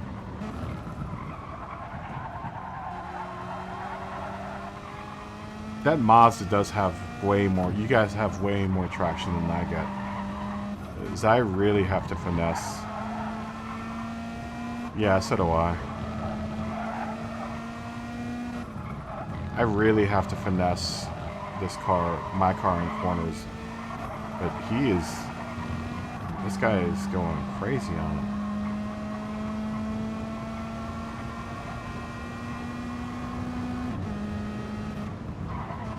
So I'm braking at the right point. I don't think he braked there though. Did he brake? Or did you just turn in? Gotta watch that one. Oh, he got a track penalty. Wow, lap 3 and his tires are already wearing out. Look at that front wear. I don't know what type of wear you were getting, but this guy's really pushing it, and he's already worn out his fronts. They're on their way to tire heaven.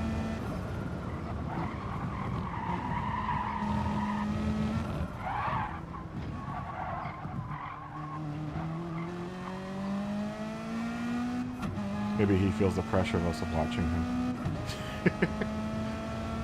I always feel like somebody's watching me. Well, we're watching you, Benizzi.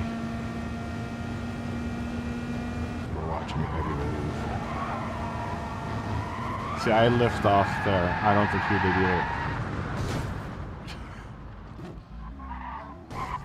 This is another reason why I like these lobbies, because it gives me confidence that I'm not the only person that makes ridiculous mistakes. It makes me feel better about my terrible driving. But see, look, he put up a 218 there. That was like my fastest lap yesterday. And that was me like staying on track.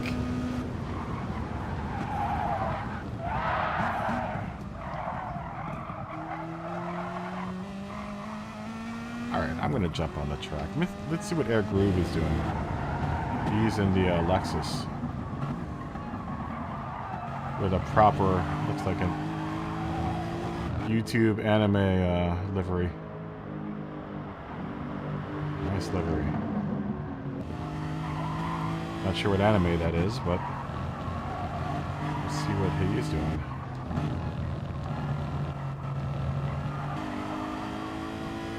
Air Groove came in with another 206, so we got two dual 206s in there.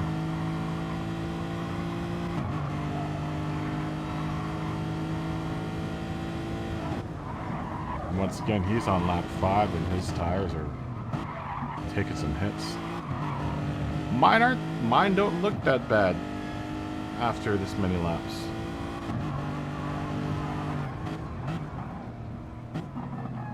Yeah, I think the way that the all-wheel drive, because your car is an all-wheel drive car if I'm not mistaken, but it seems like the all-wheel drive cars in this game bias to it being kind of front-wheel cars. I mean, I guess that's pretty close to real life, except for, you know, things like the Evo and the STI or WRX, where those cars I think bias their traction to the rear.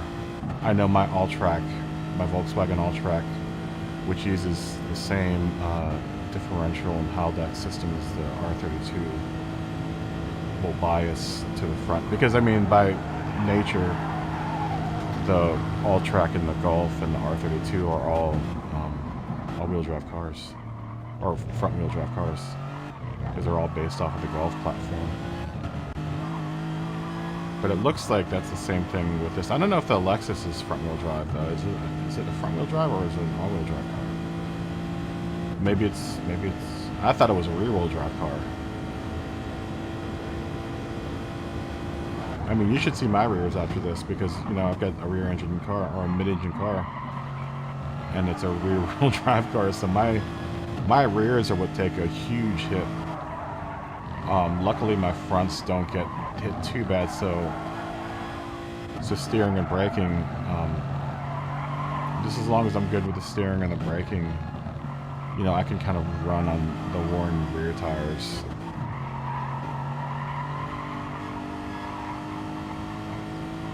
But look how this guy's tires are wearing.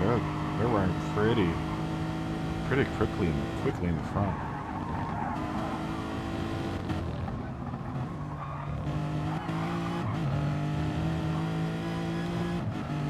Just waiting for more people.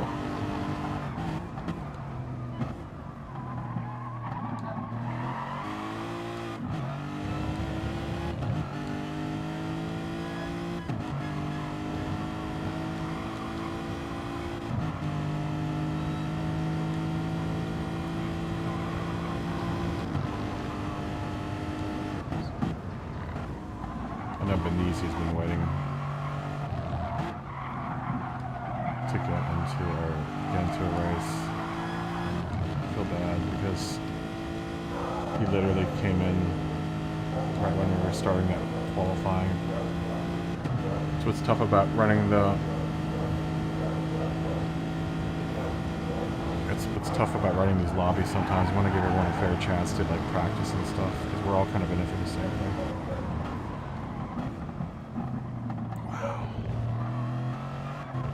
He's at 159 when he's going through the chicane. Oh my god. 203, 204, 205, 206. How do you get that fast, man?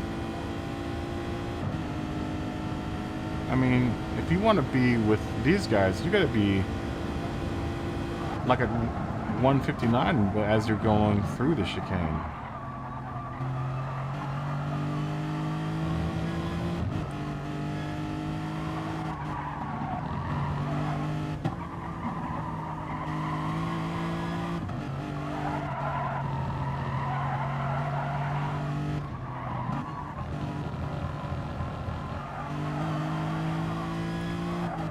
Alright, I'm gonna step away and get some water.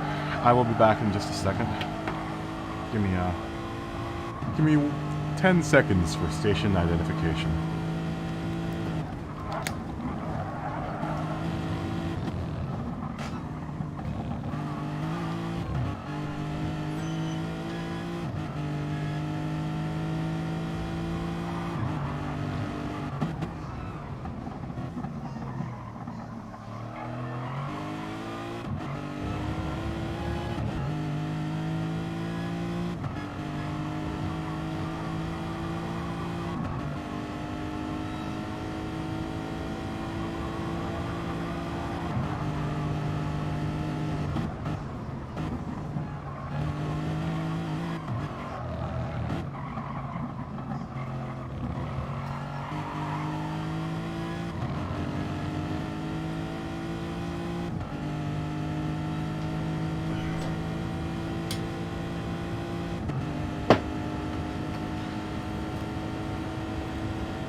Okay, I'm back.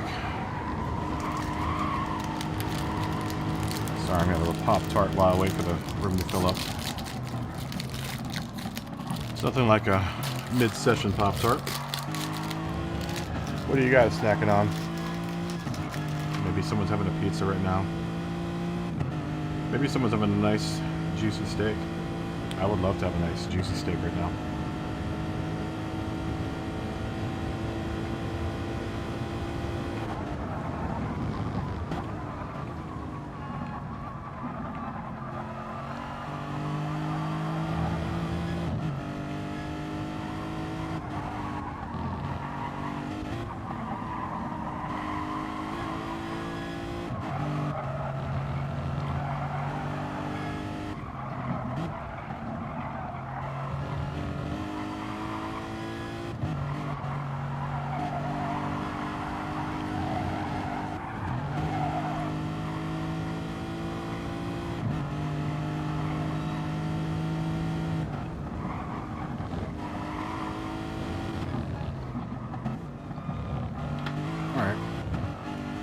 Take a turn on the track.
came into that a little hot.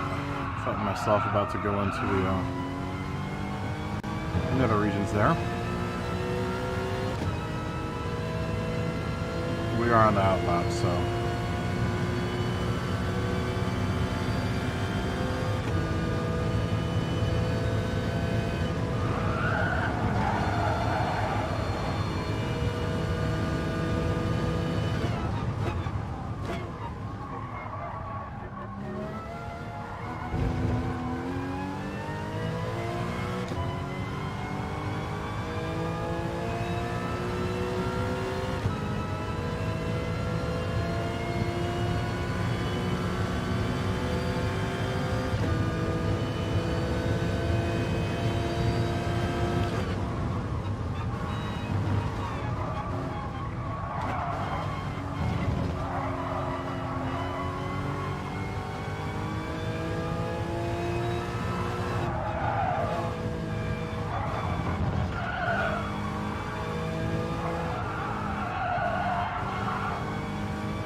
It's 211.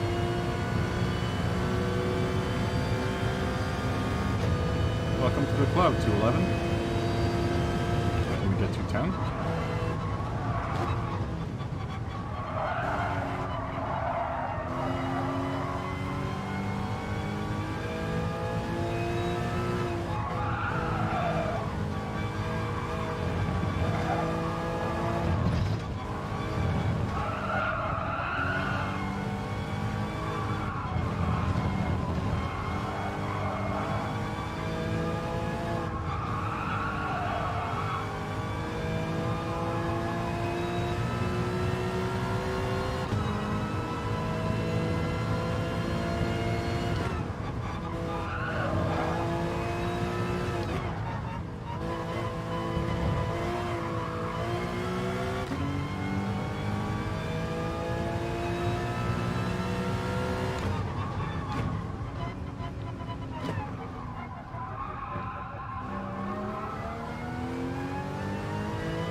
That is not the way you want to take that corner.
Oh,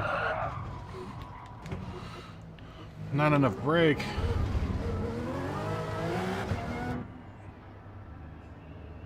Oh, I can't speak Japanese, but thank you, Air Groove 1999. So now we're back in the room by ourselves.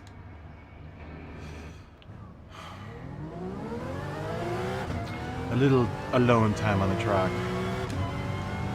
Once again, I think a lot of people are probably getting ready for the race tomorrow, or they just have a life and they are participating in it right now. My life is YouTube and Gran Turismo right now, and that's what I'm participating in. And if you're participating on my channel, you're part of my life, and I would thank you for being there. It's always nice to have the support of my friends. Alright?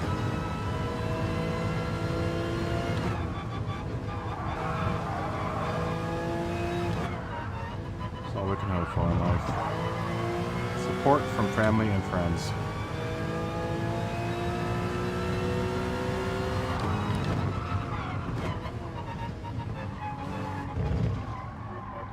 So that's one of the things we're going to work on. Is braking in that corner. We want to break this later, much later than we want.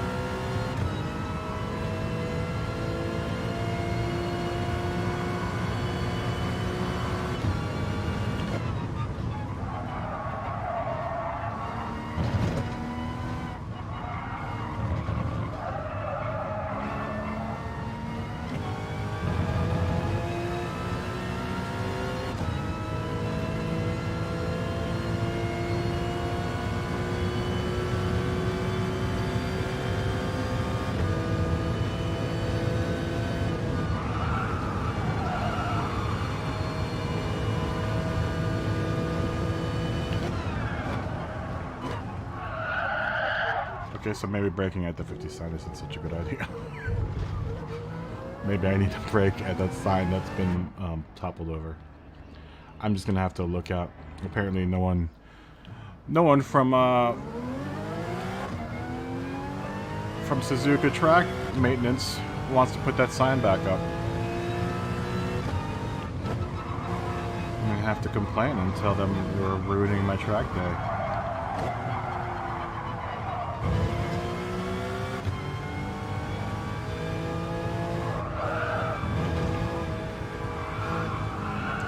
I want to talk to the manager.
Another Pop-Tart.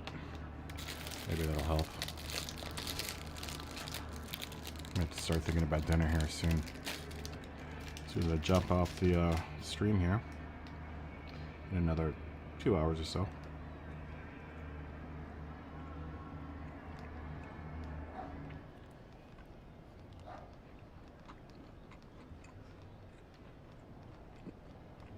The funny thing about this stream is I think about this now, and when I look back 20 years, if YouTube is still around and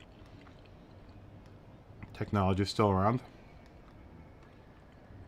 I'm going to be able to go back to this day and listen to me eat this Pop-Tart. Hopefully I'm not making like annoying chewing noises for you guys, because that is one of my hugest pet peeves, is hearing people chew. I don't even like hearing myself chew.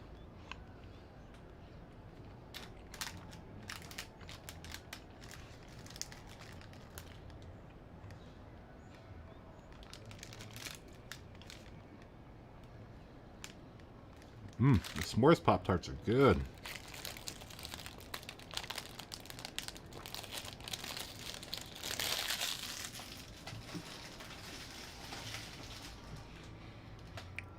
But I will say, and not to make a non sequitur about Pop-Tarts, but I am. I remember, and this I'm going to date myself here, when these things used to come in like these really... Oh, good night, Jared. I didn't even know you were still there. Yeah, I'll definitely send you a friend request. I never even thought about that. I totally will do it. I will send you a friend request tonight, actually. I'll do it right now. Hold on.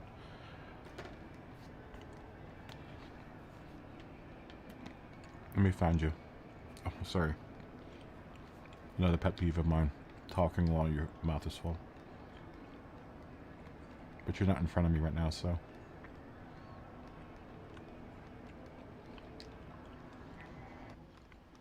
Yeah, we should totally get together soon, man.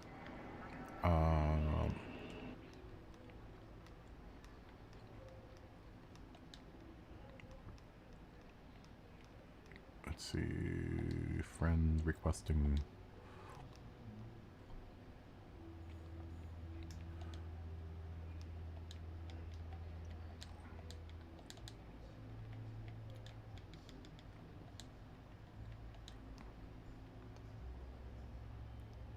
Ooh, someone took your J. Freeman. You're 501, right?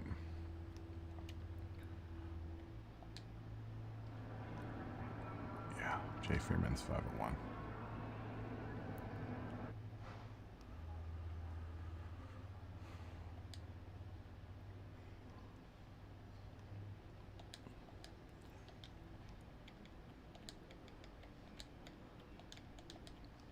What I was saying with the Pop-Tarts. I remember when they used to come in like a foil line, like a big, heavy foil line bag. Oh, there you are. Ooh, nice thumbnail. What is that? It looks like a... What is that? What is your thumbnail? Is it a sea turtle? That's cool. I don't have a cool one. I just have the funky cartoon elephant.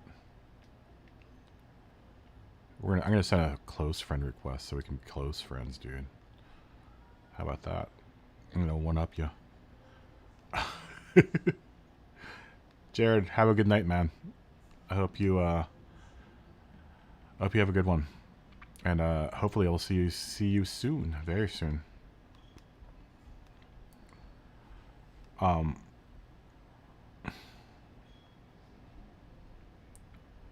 was I thinking about? I don't even know what I was thinking about.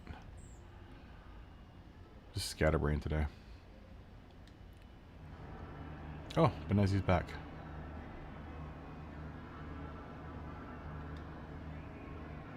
Oh, he left the room again. Yeah, I think honestly everyone's practicing for Nations today, so I don't think anyone's going to come into the room. I'm going to hang on. I'll probably do more practice laps, but if no one comes in like the next hour, I might just do some livery editing or create some liveries. Or maybe just start a livery. I kind of want to do that in a separate video, though. I don't want to kind of mix it up with racing videos.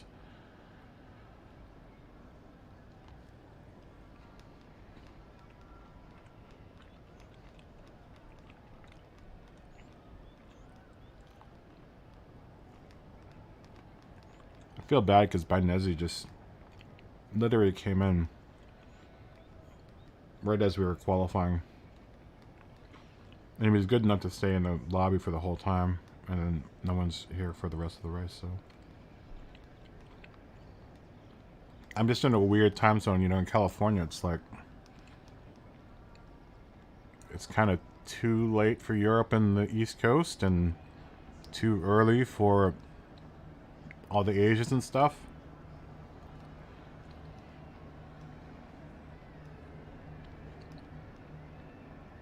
So it's like weird whenever I hold this lobby. It was popular yesterday. I had tons of people in here yesterday.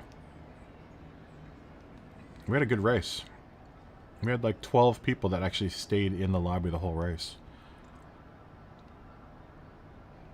It was good times. And I think the day before that too, we had was yesterday the first day? Yeah, yesterday was the first day. But the last day of Laguna Seca, we had a lot of people in the lobby as well, so.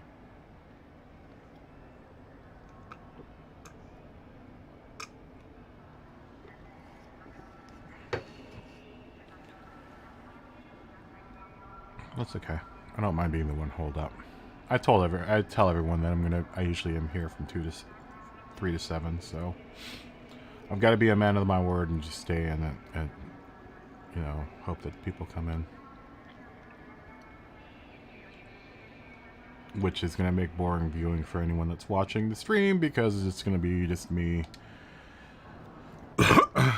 being really slow. Going off track.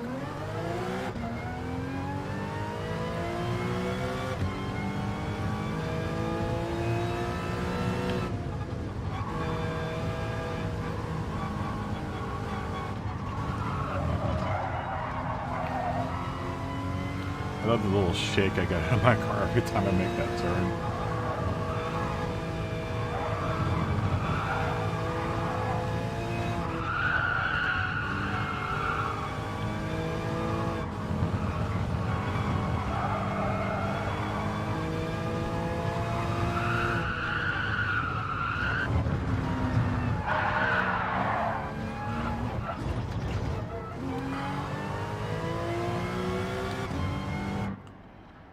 This room will be probably full tomorrow, maybe. It really depends on... Sunday should be a good day. I should really start taking that into consideration when I do this lobby too, is whether or not people are practicing for, if it's just a good day for this lobby. Because Fridays, you know, it's Friday.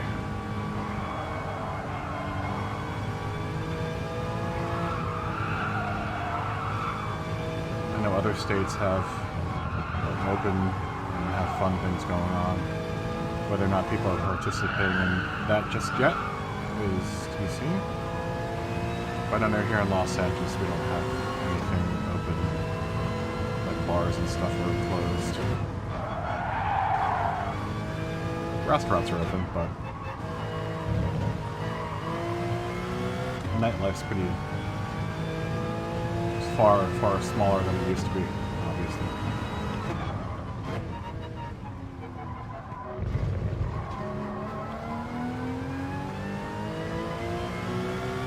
I haven't even left my county, basically, in the last 7 months.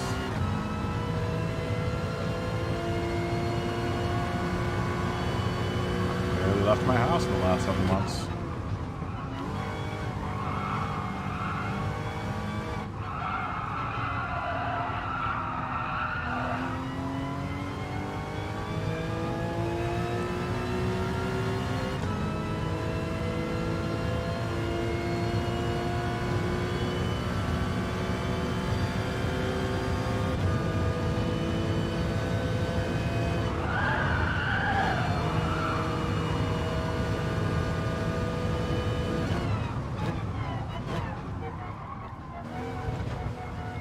There's a marker on the right I think I'm going to go off of instead of the signs. Just because people can hit those signs. But it looks like there's an orange reflector on the right hand side. That's the wall, the retaining wall for chicane. And it's got a reflector, like an orange reflector on it. And it seems like it's probably a safe bet that no one's going to ever hit that off during the course of a race, so I will start using that as a landmark for that turn. Plus it'll also get me looking at the entry on the right hand side for that turn anyway. I don't like, I try to base all my markers off of something that is in, that's in the path of whatever I'm marking. So like, for example, this, kind of using the left line as a marker, and this I look for that rumble strip. Here I'm looking for that rumble strip again. Not like it helped me there, but this I've got to stop basing this off of that rumble strip there. I've got to start looking for the central rumble strip. The central sausage.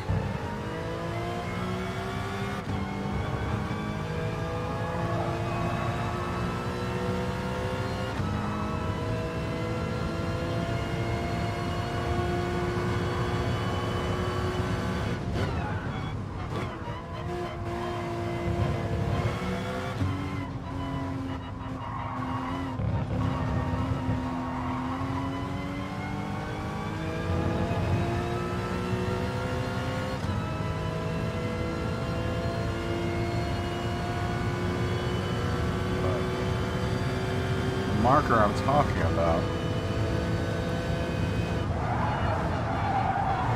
Oh, Zora's back.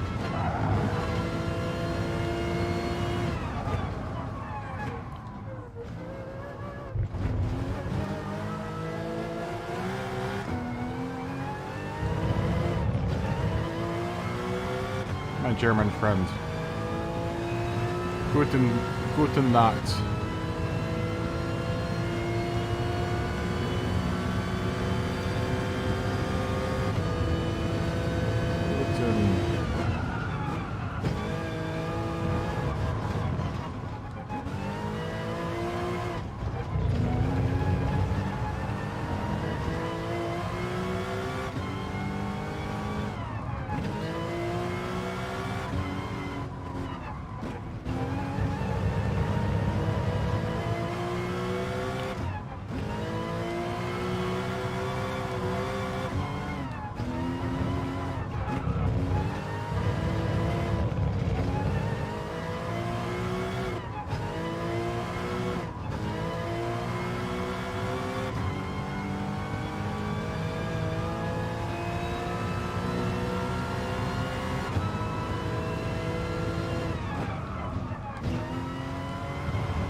Let's start over again, shall we?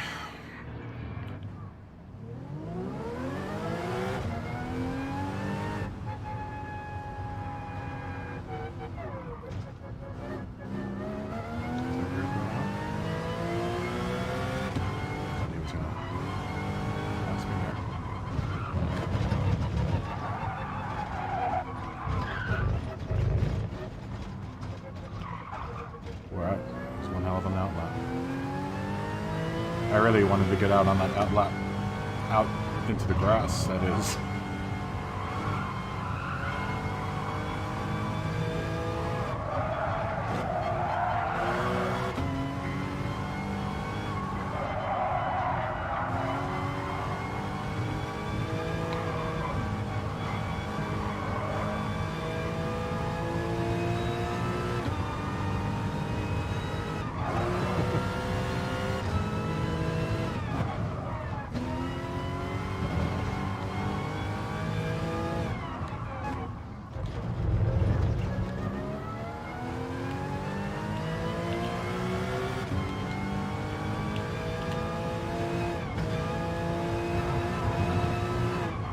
We had a good race yesterday.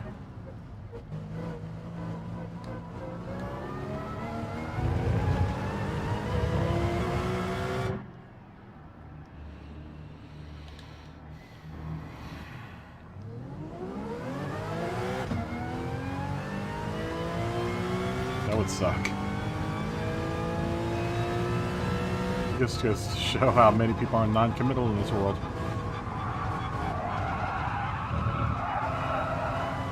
No, I get it. I'm sure people have other engagements too. They probably just come in here for a couple minutes to maybe chew the fat and turn some laps and then go on their merry way. That's fine. All I ask is that people are be civil. And everyone's been more than civil. Everyone's been really amazing in this community, man. It's another reason why I feel bad, like, or feel like I really missed out, because I think I'm coming in at the tail end of the popularity of, this community. So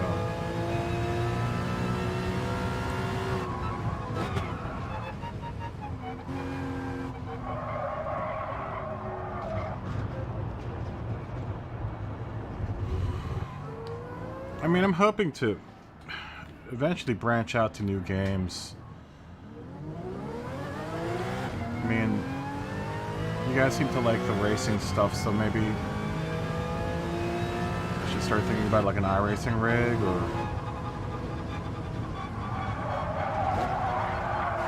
because, I don't know when. It's really hard to say when.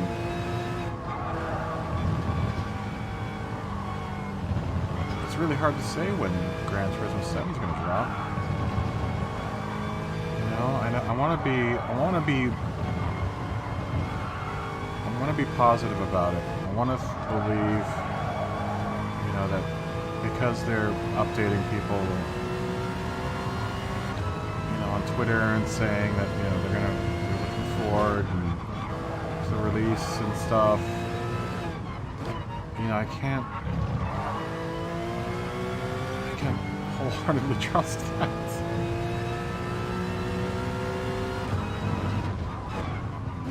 I mean, this is one of those games that Gran Turismo's never come out when anyone's ever thought it was going to come out. And I understand the developmental issues and stuff between systems. But like like the best example is this one. This isn't even technically a real Gran Turismo. They didn't even give it a number. Whether or not it intentionally... My theory with this Gran Turismo is they knew they were going to do VR. They developed for VR. And at some point in the game's evolution, they realized that they couldn't do full VR for this game. Which may have played a part in it not coming out as soon as it was supposed to come out, and not, at least in their image, their eyes, not being a full enough update that they could give it another release with all the rest of the Gran Turismos. This is like Gran Turismo 6 Plus. But I mean, you go into the VR mode. I don't know how many of you guys have a VR setup or rig or that use the VR in this game. But you go into the VR for this game and it's full on board. I mean, most every car has been completely designed. I mean, I've run into one or two that look like they may have only designed some of it, but it's nowhere like Dirt Rally. From what I understand, don't even get me started on the whole thing with Dirt Rally VR. But had my copy had actually VR bundled into it, because mine didn't come with that. Although it said that it came with it.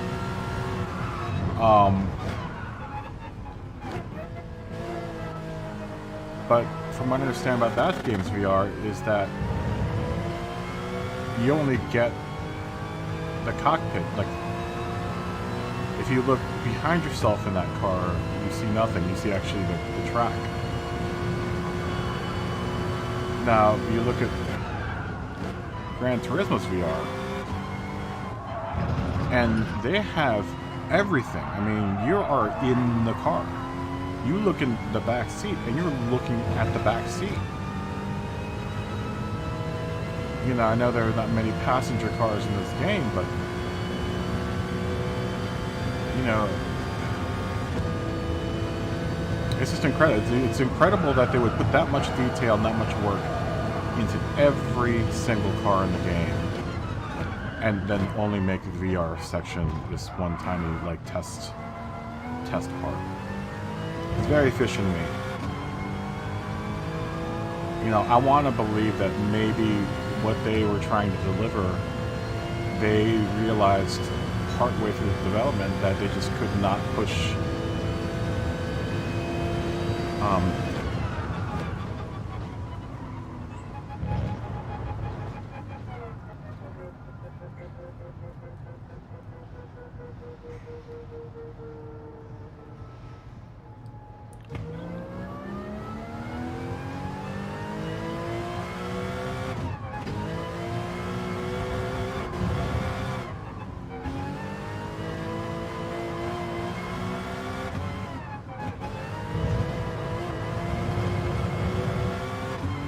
sorry. I just had to.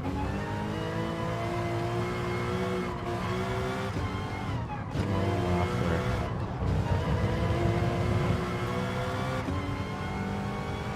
Yeah, it's weird because I just can't think that like because of how much the VR portion of this game feels like an add-on. It doesn't feel like an add-on. That's the thing, is it does not. It doesn't feel at all like an add-on. It feels like it was a part of the game that had started development. They put a lot of work into the modeling and all that other stuff, but it just the machine just couldn't push enough power out to do a full grid. That's my understanding. From what I understand is that the problem with the VR is that they couldn't put the full grid into the VR. They just couldn't. Their explanation was that the PlayStation just didn't put out enough power to do VR, to do full VR. And I get it. I wonder if the PlayStation Pro can.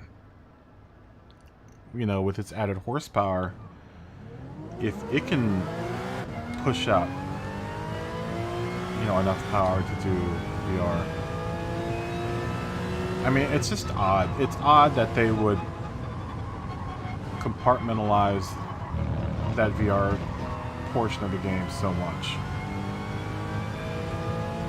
because it's fully flushed out. I mean, I think it's probably the best VR experience for the PlayStation 4 out there.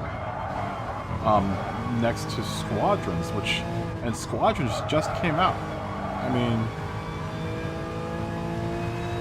talk about a game that I haven't played yet, Star Wars Squadrons. You know, and the thing is that I like Squadrons. It's a good game. It's a solid VR experience. But I don't know, there's something about it that doesn't feel as immersive as the Gran Turismo experience. You know, and that just tells you that, you know, that game, this game came out, what, 2017? That's 3 years ago. If Sony was doing that, if Lithium Digital was doing that 3 years ago,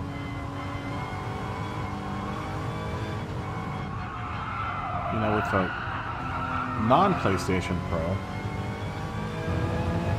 it makes you wonder if they had they released Gran Turismo after the PlayStation Pro came out, whether or not that would have had a full VR experience.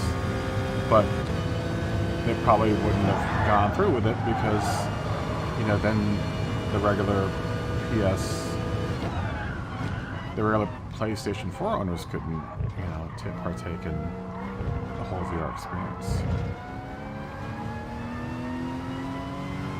I guess you don't want to polarize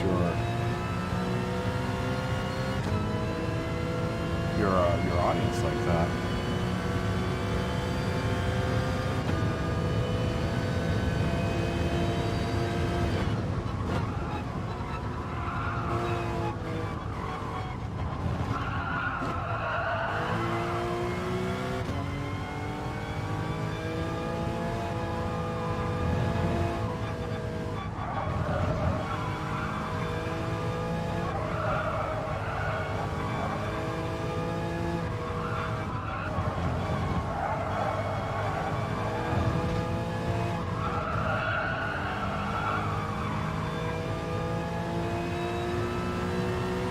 And if this game was in VR, I wouldn't feel like I needed a steering wheel. I mean, I kind of don't. I don't need a steering wheel, but that's why I can't take that corner like that every single time.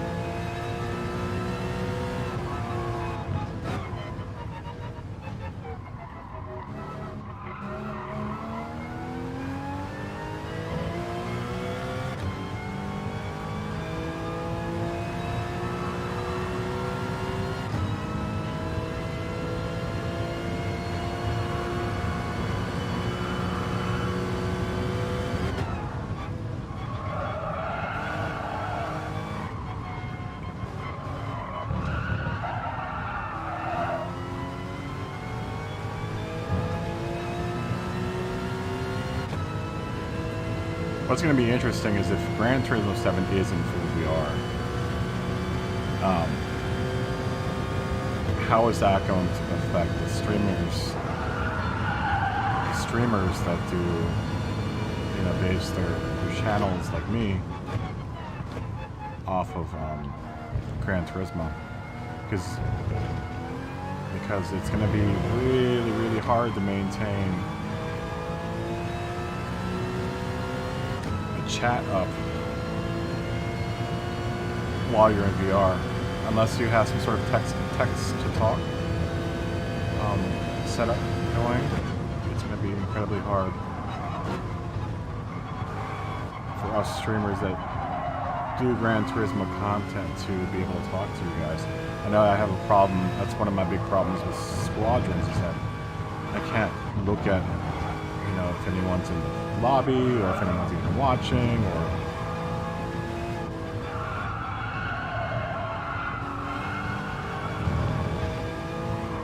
I've never even seen that game on a flat screen, as I've only played it in VR.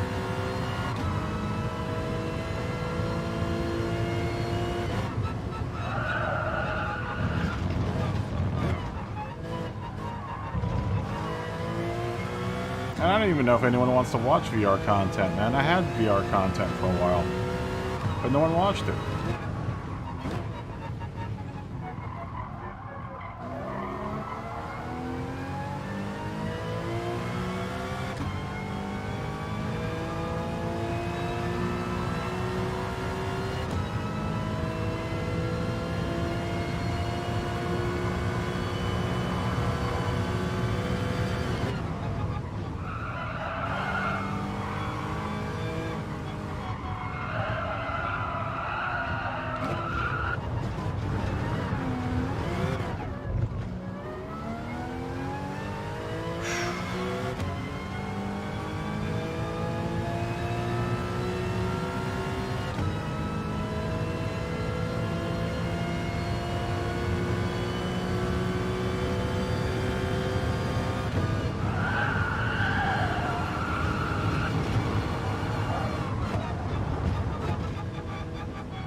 You know, my driver needs to go into the pits and, you know, get a digital orange slice or something.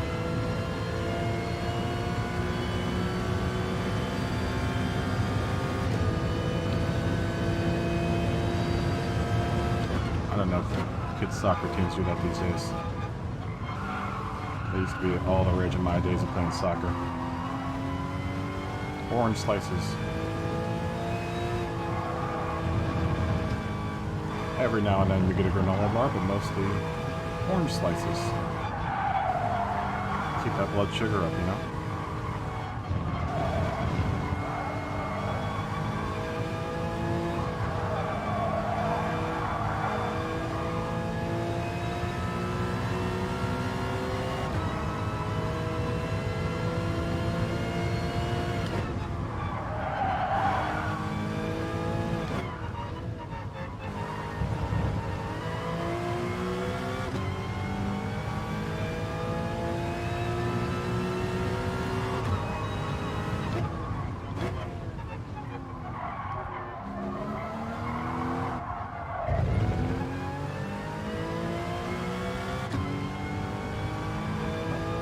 Zoro.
Yeah, that little orange marker is a much better landmark.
Oh, that's always disheartening. I think I felt that happening long before it happened.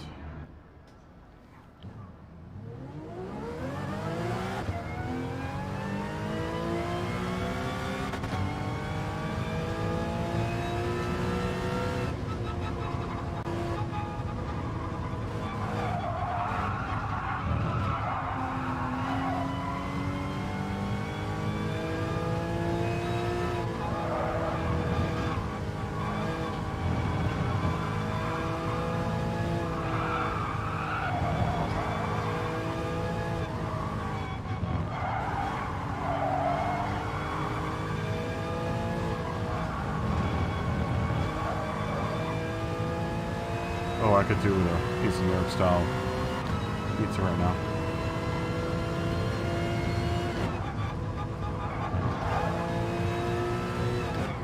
But I'm not in New York.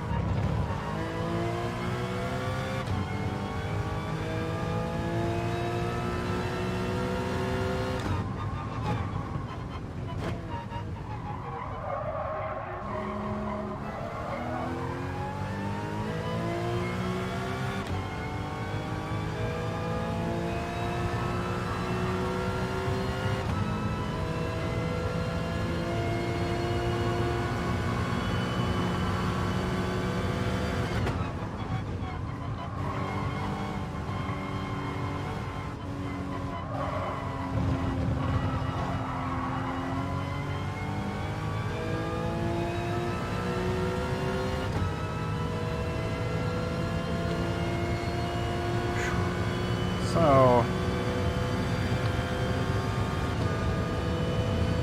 coming in at 211.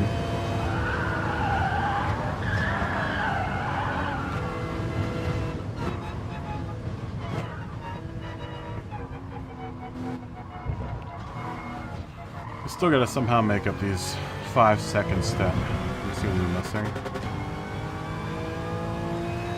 I'm not sure where to make it up. I'm not sure how to make it up.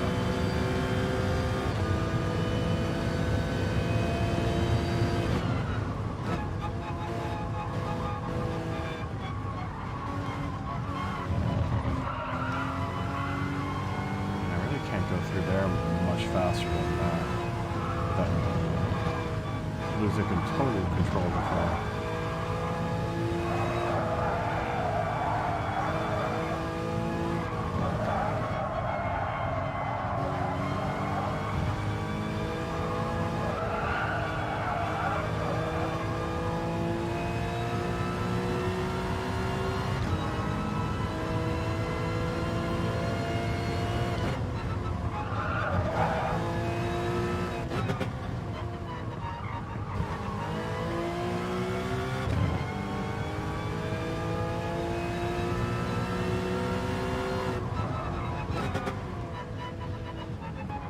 Probably do a lot less of that.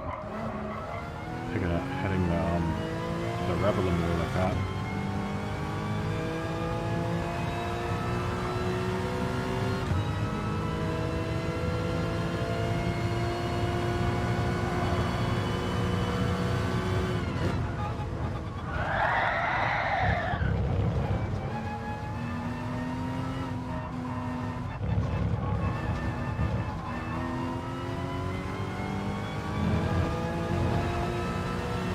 I think I might be hanging out a little too loose in that area too.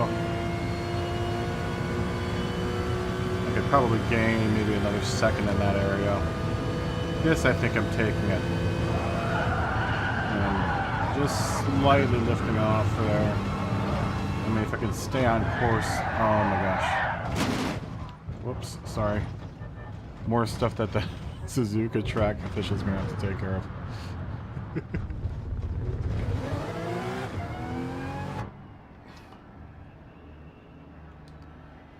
Let's see if they replaced any of that other stuff. They haven't replaced that sign yet. I don't know how to get any of the landmarks replaced. Maybe when I start the qualifier, it'll replace all this stuff, but...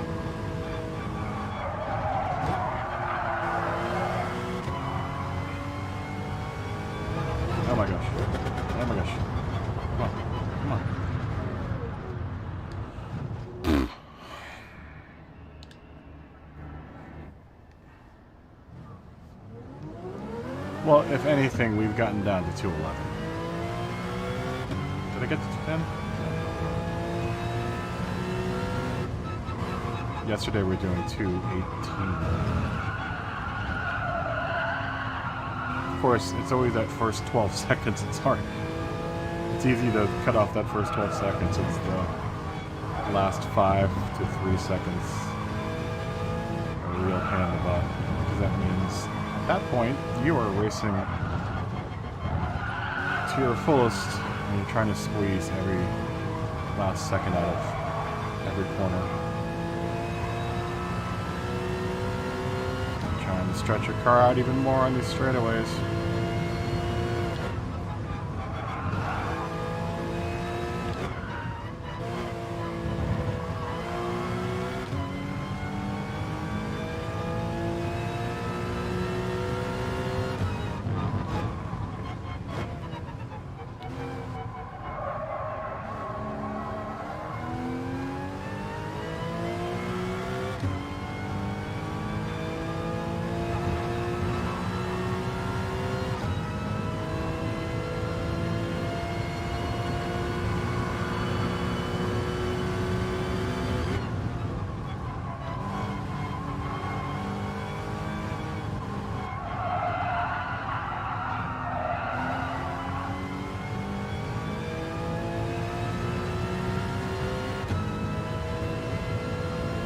I wish I could do a city skyline stream at some point.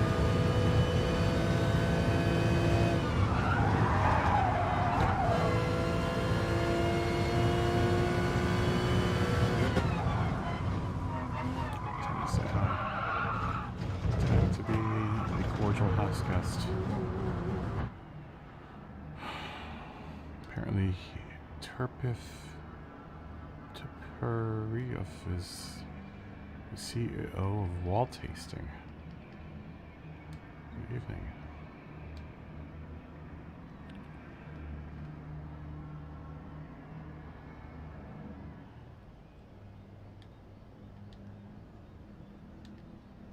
Not many walls around here, but there's plenty of grass.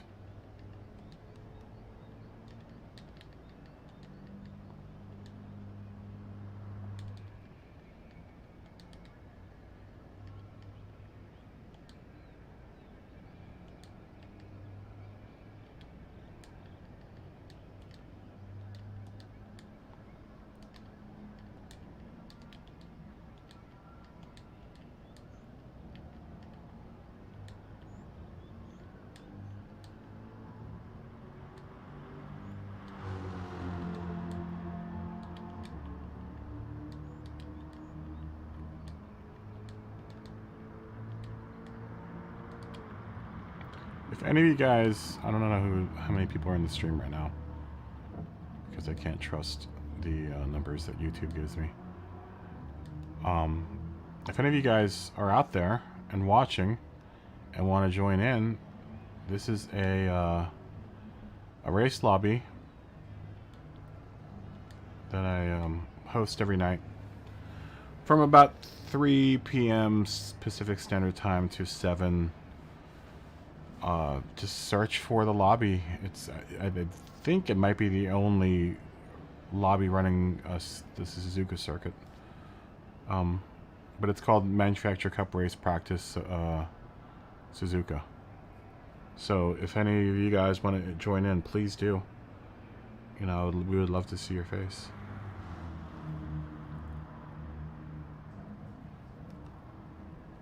Ooh, Andre's back. Good to see you again. Good evening. Andre Sav. Another very fast driver. Hailing from our friends from the north. Great Canada.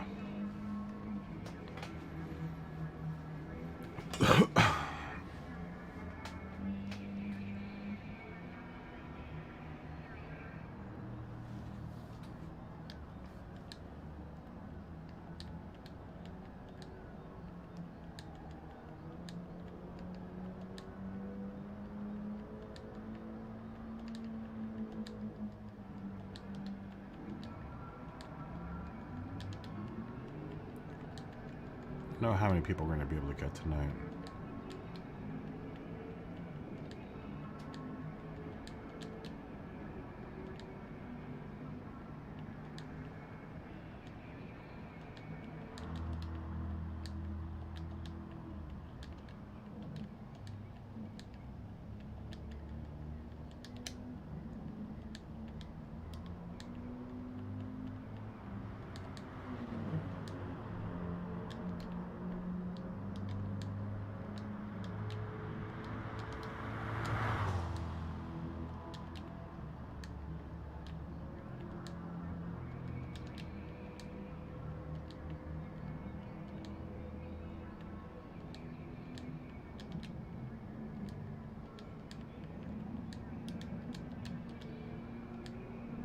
It's going to be a hell of a big race.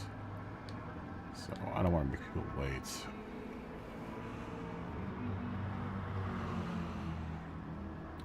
But I don't want to make these guys wait for a race if we don't need to. I'll be the last person. I'll be in last place, but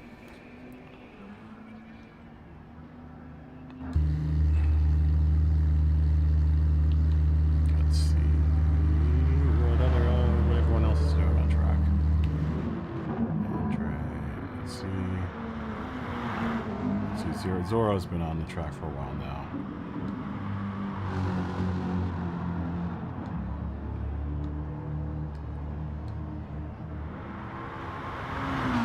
Ooh, nice livery. Really like that one. I like the really simple liveries. That's very nice though. It's very clean.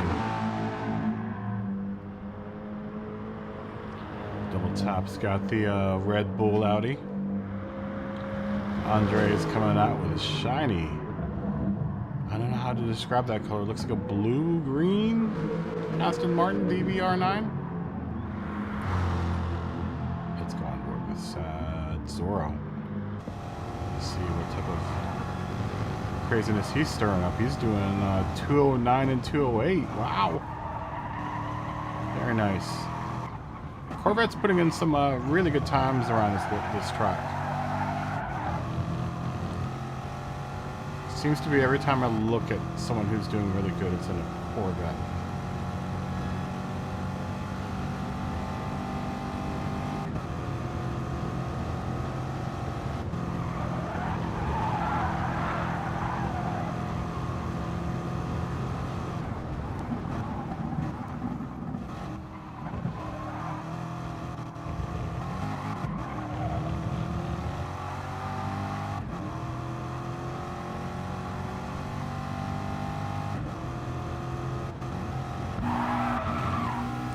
Another, let's see what her from the McLaren.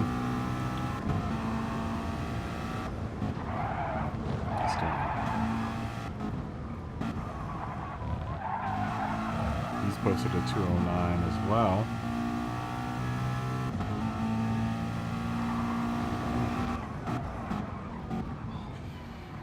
And then Andre is another very fast driver.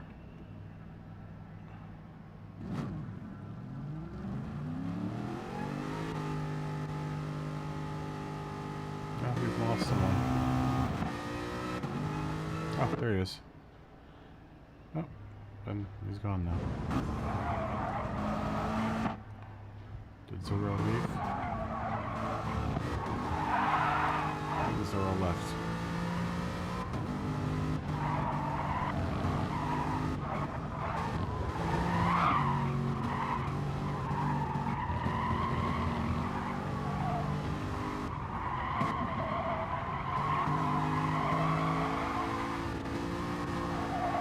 I'm going to take another pause for station identification, I think. No, there's Zoro.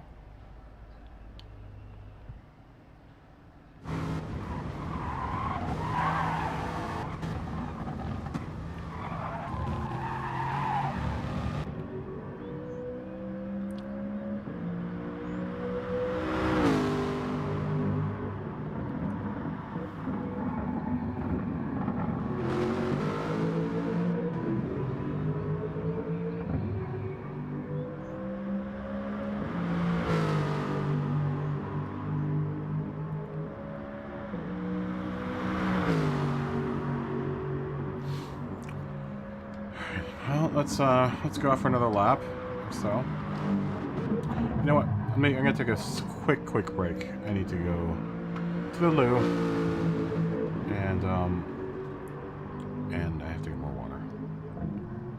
So I will be back in another two minutes or so. But I will leave you.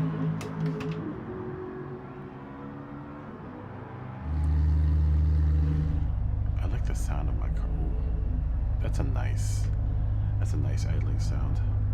I don't know if you guys are listening through really nice speakers, but that's a very, very nice.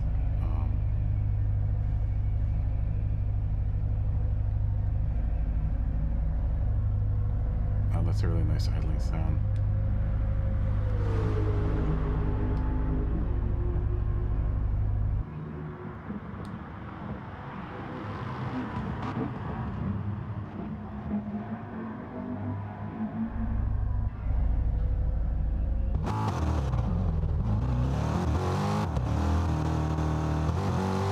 Yep, sure enough, he's got Tamiya stickers on his car too. Zorro.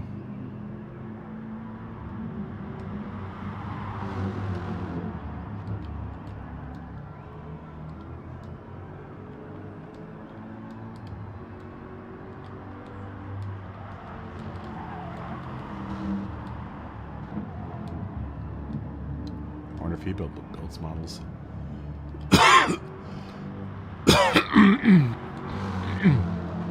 Excuse me.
Oh.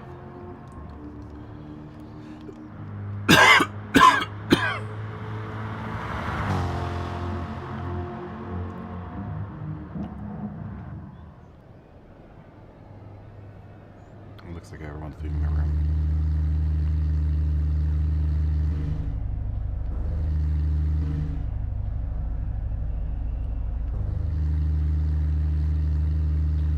Although I do.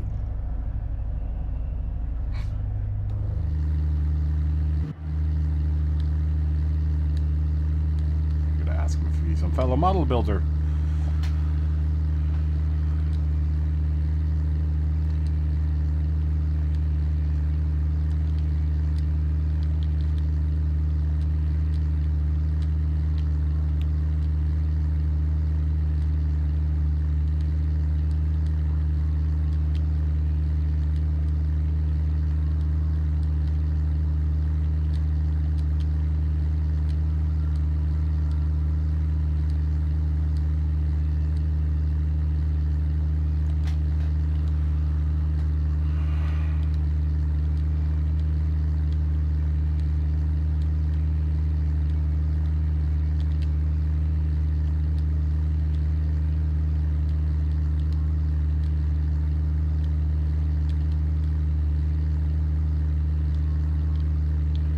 When I showed this to the Tamiya guys on Facebook, the guys that actually run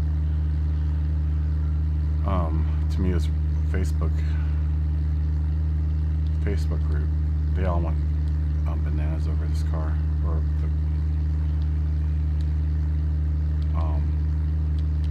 the other car that is. I'll get another Tamiya car. This is actually a new design for this particular model.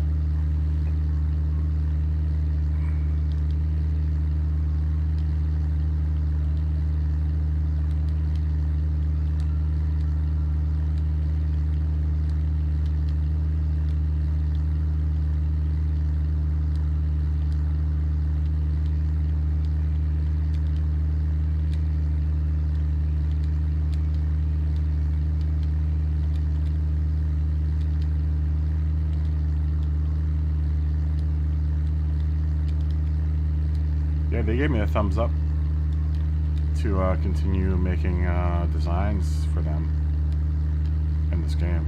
I mean, not like I need their permission, but they definitely gave me the official, like,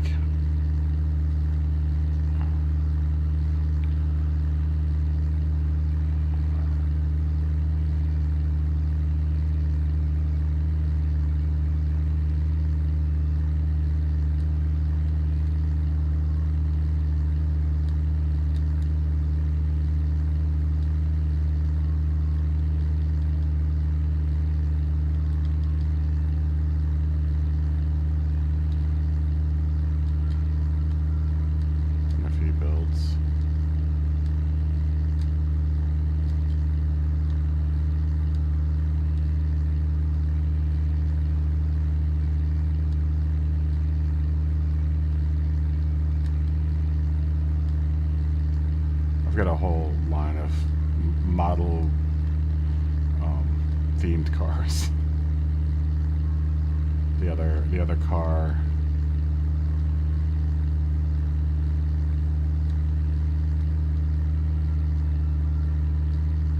I have, or the other design.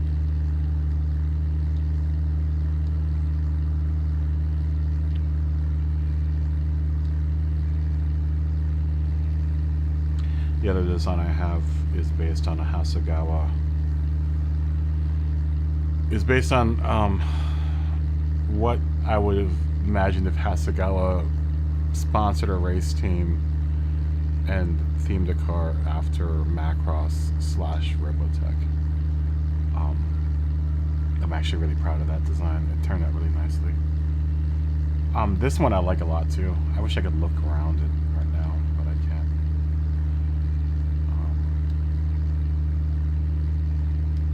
Let's go out for a couple of laps.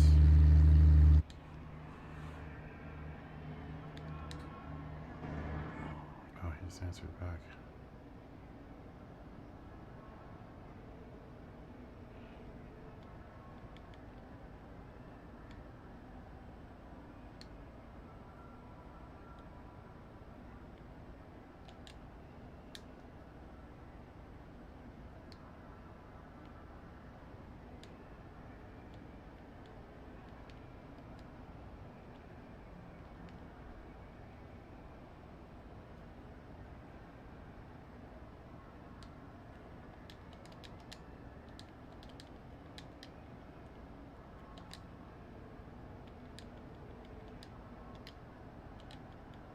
I'll take a look at that later on.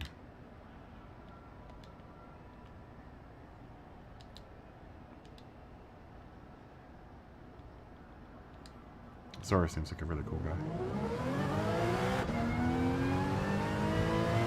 Oh, back to being the only person in here. Oh well. That is Friday night in Gran Turismo. No one to speak of. Somehow I have 8 concurrent playbacks. I'm not sure where that's coming from. But hello, if you're out there watching my stream, thank you so much for your views. And that's very serious. I'm very serious about that. Any little bit of viewership helps at this point in this stage of the game for me.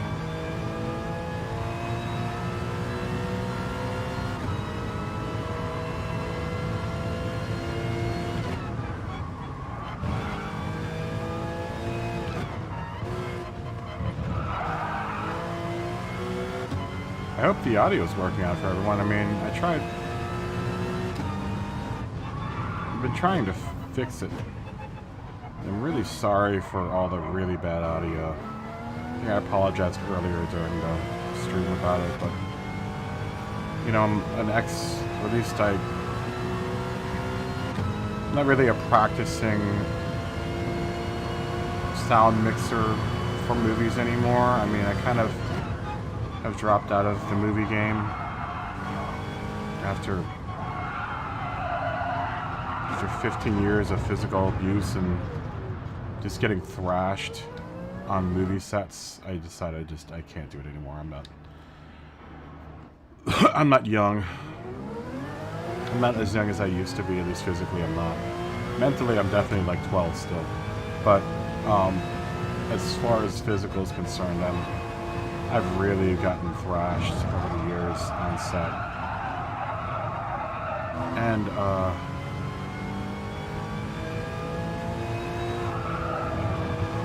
I just can't pull it anymore. But I'm always a sound guy. I've always been a sound guy. Started off in a band in high school. Continued to play in bands through college. And then did a lot of sound for theater in college. And then moved on to doing concerts and studio time when I got out of college. And then made a segue to working in the major motion picture feature arena when I moved here about 20 years ago. 22 years ago. Wow, that's a long time. I've done several very, very large movies.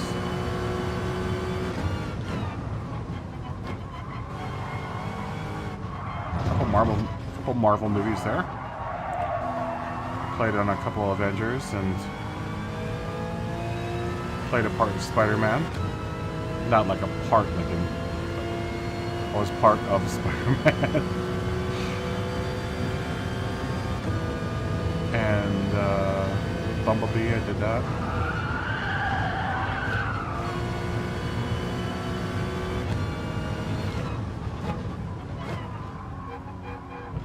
The biggest movie that most everyone would probably recognize out of my canon, aside from the Marvel movies, would be Argo. Principal photography for Argo. That was a fun movie. Argo, fuck yourself. That, for anyone who's into movie trivia, was not actually originally in a movie. We just started saying it on set, and it just ended up becoming something that ended up in the movie. Argo, fuck yourself. I think Arkin said it. I think Alan Arkin, either Alan Arkin or Goodman said it at one point, and we just kept on saying it. It was just so funny that we were like, every time someone would ask someone to do something on set, we'd go, Argo, fuck yourself, and they just ended up in the movie.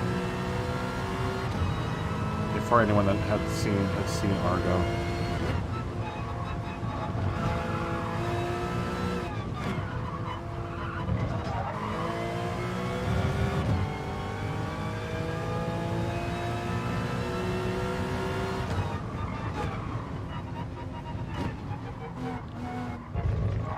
You want to get on Ben Affleck's good side? Give him some Nutter Butters. He loves them.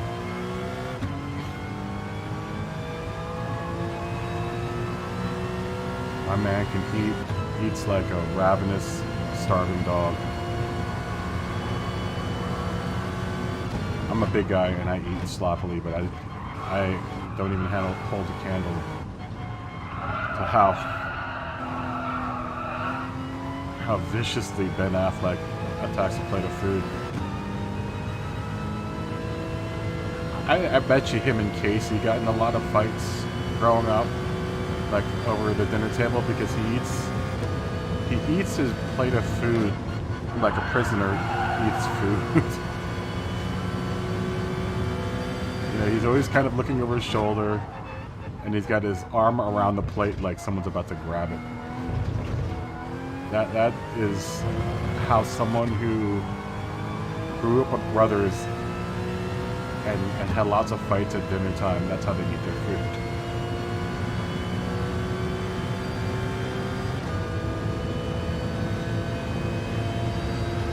Ben's a cool guy, though. Very, very, very talented director and actor,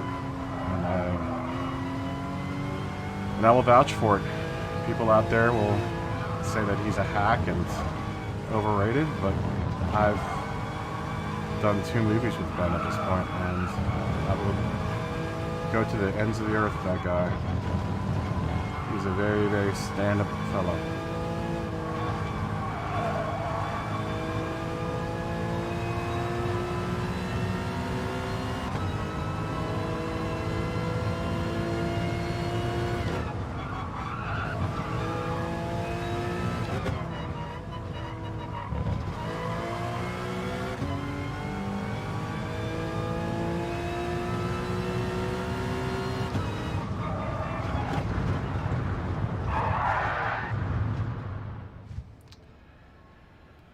Oh, man. I think we're going to end the room tonight. I don't think we're going to get anyone tonight, so we're going to get out of this. We still have about a half hour left in the stream, so I don't know if anyone's out there watching. What do you guys want to watch? Nothing? Anything? Nothing at all? Okay. I should have stayed in. Well, I mean, it's 28 minutes. Everyone's probably out doing stuff right now. What do we get for our daily workout? Oh, I see an RUF. Please give me that car. Oh yeah, baby. My dream car. The 911 Turbo. I have a model of this sitting on my shelf. Or at least an unbuilt model. Do I have that one? Let's see. I have a 911 GT2. No, I don't have that 911. Oh, I do. I do. I've got a Revell Porsche 911 Turbo that is sitting unbuilt underneath the new Supra and right above a 959 that needs to be built. I can't wait to be able to afford to build a model again. Yay! 911 Turbo! That will look good next to the Daihatsu that I got. It'll be right at home with the Daihatsu I just got yesterday, I think. Where is that piece of junk? Why are these games in? Why are these cars in here? Who's gonna drive the Copen 02? I don't even want them. Who's gonna drive the Beat 91? Though the Beat at least has some history behind it. I know it's a really popular car, but I mean, the least you can be is a Mazda MX-5. Why can't you be a cheap car that's that good looking and that good? I don't know. I do want to do something with this Mustang, this Mach 1. I do like the Mach 1s a lot. Maybe that's what we'll do tomorrow. Maybe tomorrow we'll do a couple hours of practice, maybe. But then maybe tomorrow night we'll start a livery stream.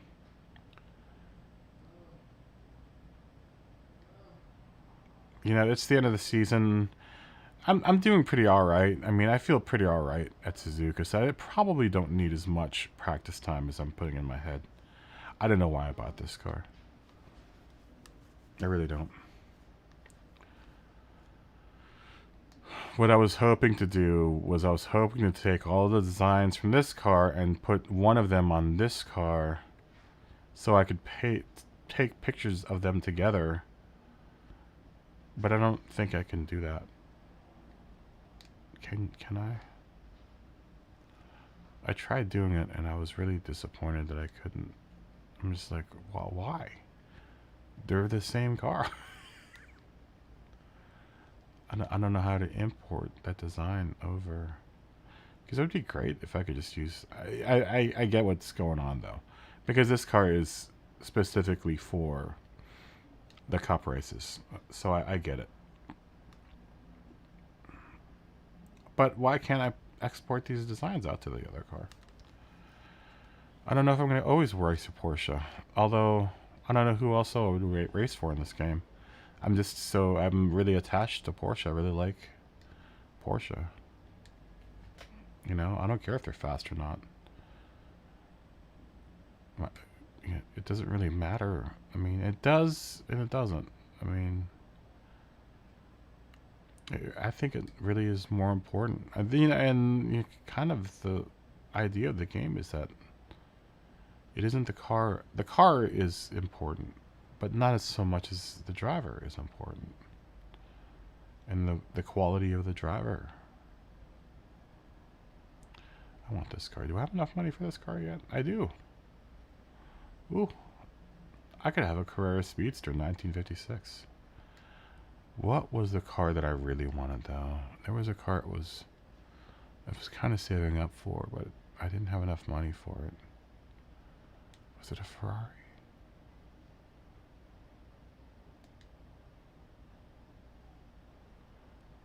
Maybe it was the Aston. Ooh, I can afford an F40?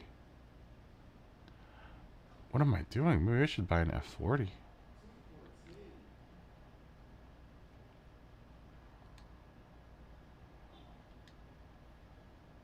Let's see. F40. Ooh, I would like the Dino too. Maybe I should buy a Dino and an F40. I wonder what the chances of me getting these gifted to me are. So I've had one Ferrari gifted to me. Ooh.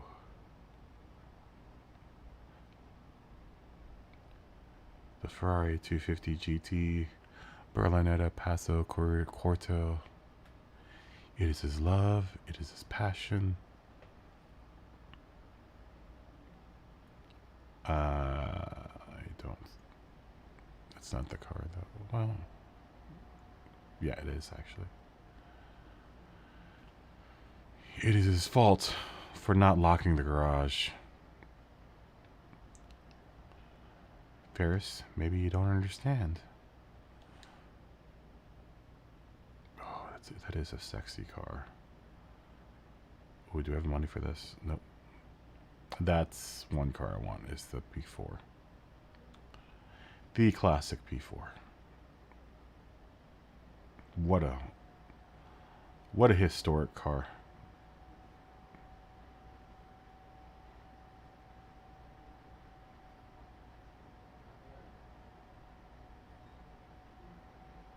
What a historic car.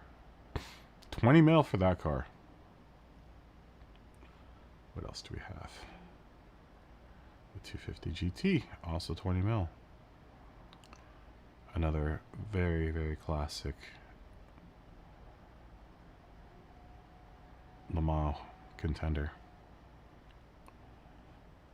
GTO. I mean, I can't believe it's $1,850,000 for the GTO, and it's $500,000 for the F40. You're kidding me? The GTO wasn't that great of a car. There was something going around about this car, where this car was really popular. Once again, I'm going to date myself with a show called Magnum PI. For all you young men out there, you probably won't know who Magnum PI is, but he was Tom Selleck. He had a big burly mustache and a really hairy chest. And he also had a very prim and proper housekeeper named Higgins. But he drove around in a GTO, which made the GTO very popular. But the GTO's motor was really terrible. The mechanics of the GTO were actually historically bad. It was one of like the worst cars ever. So what happened was a lot of the owners would buy a GTO, and then they would dump the motor and put a Chevy V8 inside of it, and then the car would haul ass. Now, the reason why the GTO is so expensive, especially with the motor intact, is because so many people dumped the motors. So back in the 80s and 90s, you could go into junkyards and find GTO motors just hanging out, doing nothing. Whether or not they were good motors or not is a whole other case, but what made the rarity of the car and the rarity of that motor is the fact that no one ever kept the motor inside that car. It was a lot of these cars have Chevy V8s in it, 350s. That was a big thing back in the day. People swapped the 350 out for a lot of motors. I had a friend. Just to go into my car owning history, I've owned 4 Datsun Zs. One of them was this insane race version, like a drag version it only weighed about 1,000 pounds. It was pretty much all rust. But it had an unrestricted race motor in it with an unrestricted race turbo in it. Both from Nissan. And it would do 0 to 60 in like 4 seconds. It would suck gas like no one's business. But that was another car that people would replace the motor in. I don't know why, specifically why the Z, because the straight 6 that came in the Z was actually a really, really solid motor. I mean, it was one of the nicer Japanese motors of the time. Put out plenty enough power. Oh, what are we looking for, Fugu?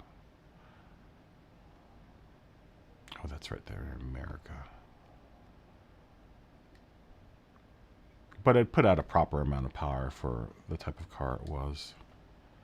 But I had a buddy of mine that put a Scarab 355 kit, basically a NASCAR motor, inside of his 78 280Z.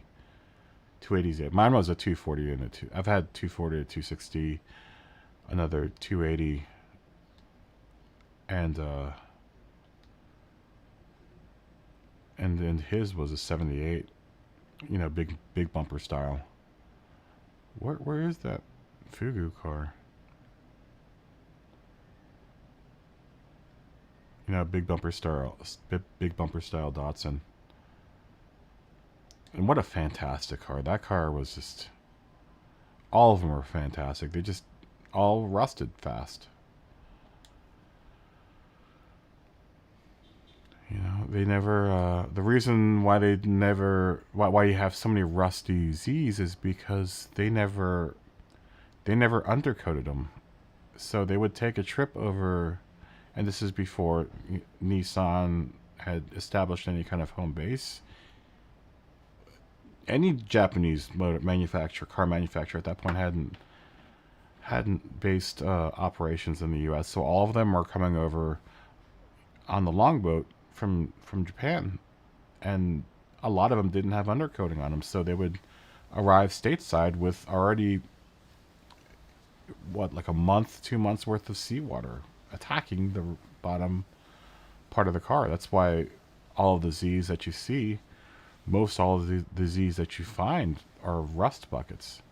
Forget trying to find them on the East Coast. You're never going to find a Z on the East Coast.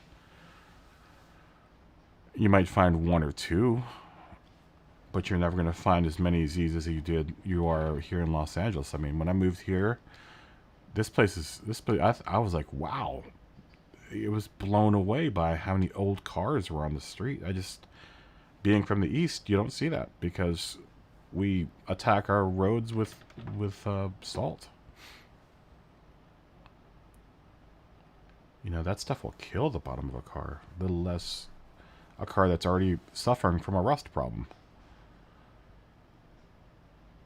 Yeah, it's amazing how many of these Zs come, you know, you see them and they're in the original condition are just barely holding themselves together structurally. We went through a point in time where I wanted to do more work on mine, but I just couldn't find the parts. That was back when I was in high school.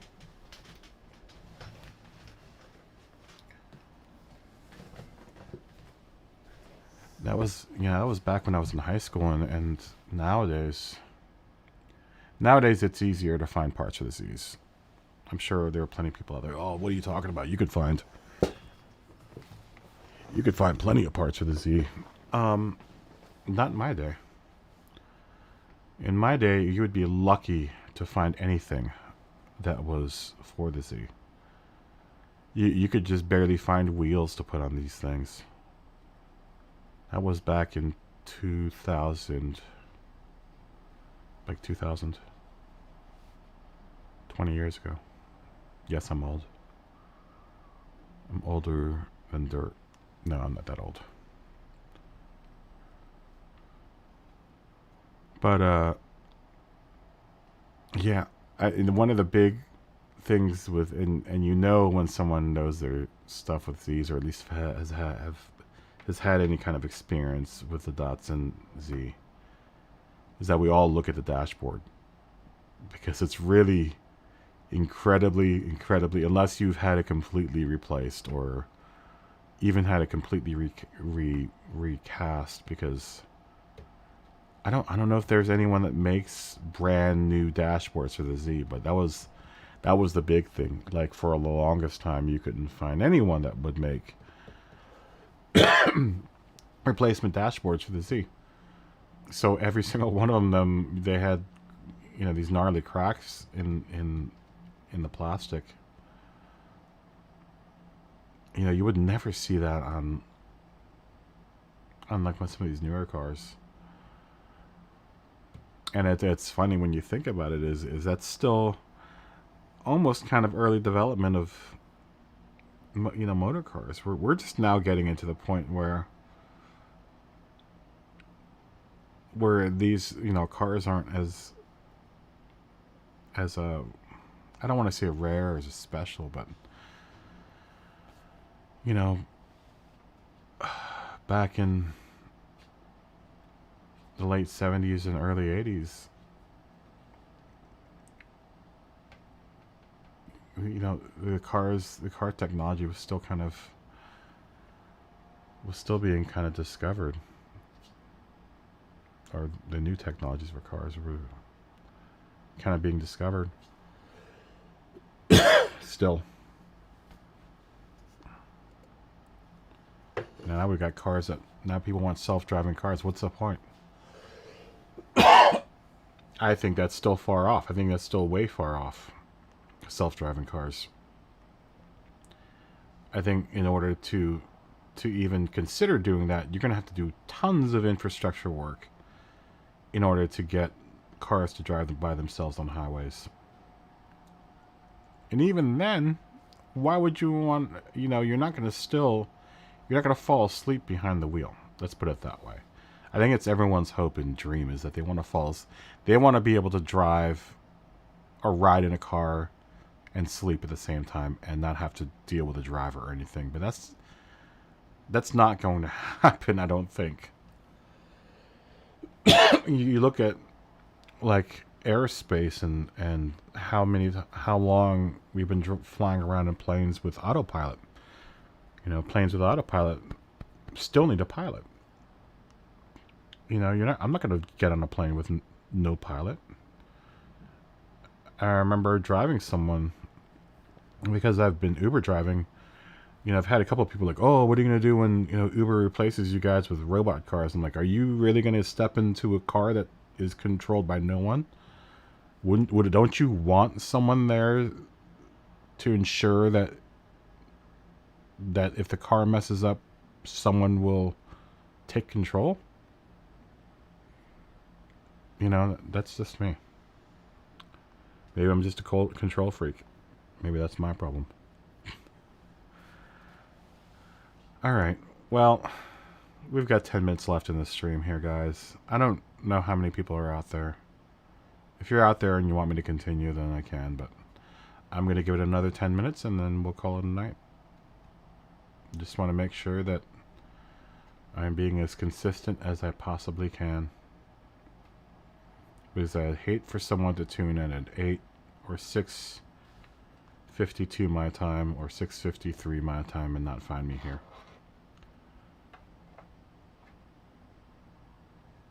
But yeah, maybe tomorrow we'll do maybe an early session for the practices. I don't know if I'm going to have any takers on the practices tomorrow because it's the Nations Cup tomorrow. So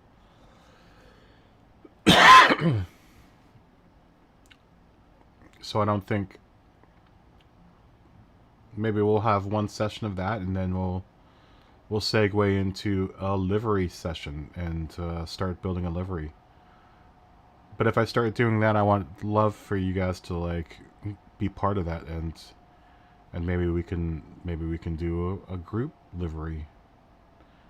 We just need people to give me input. I got to figure out which car I want to even design in the first. You know, what car do we want to work with? I've got a bunch of cars that we can use, and I've got money, so I can always put money down. I don't have the most money, but I've got enough money to buy one cool car. I've got $4,602,730 that I don't have any plans to use. Not at the rate that Gran Turismo gifts me cars at. But then again, if they keep on giving me like the Hatsus and stuff, I'm going to have to start buying cars.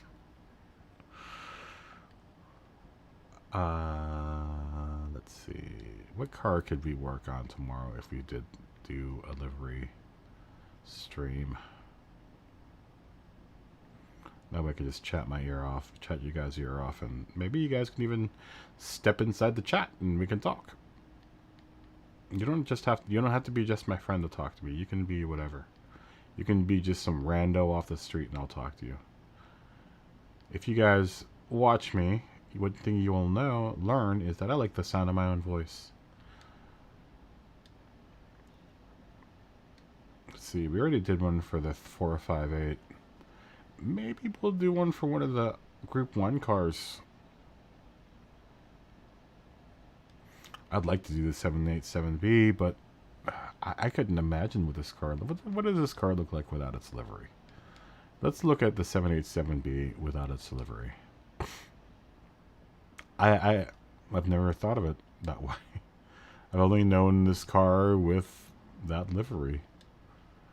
The renowned, I guess it's because it's renowned. Ha ha! You see what I did there?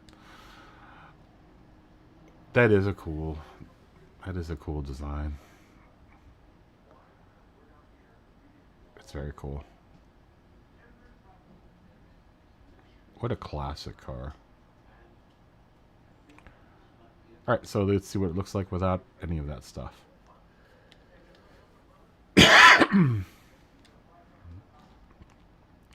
Ooh, that's weird looking. Can we change headlight color? Lame. Let's paint it white. Ooh. Ooh. Who would want... What's that? The only way I can describe that color is chartreuse. It doesn't even want to stand that color. Maybe it's not meant to be that color. I don't know what's going on with my controller. Why does it keep on going up like that? Ooh, a Sydney brown. Maybe we'll make a camel car. I don't know. I've got to look at my decals.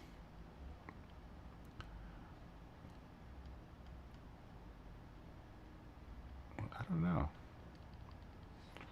I'm going to have to put my thinking cap on and think about this one. Let's see what we have to work with. We might have to download some new decals. Decals, as we say here in the United States. Decals. I know you Europeans like to say decals.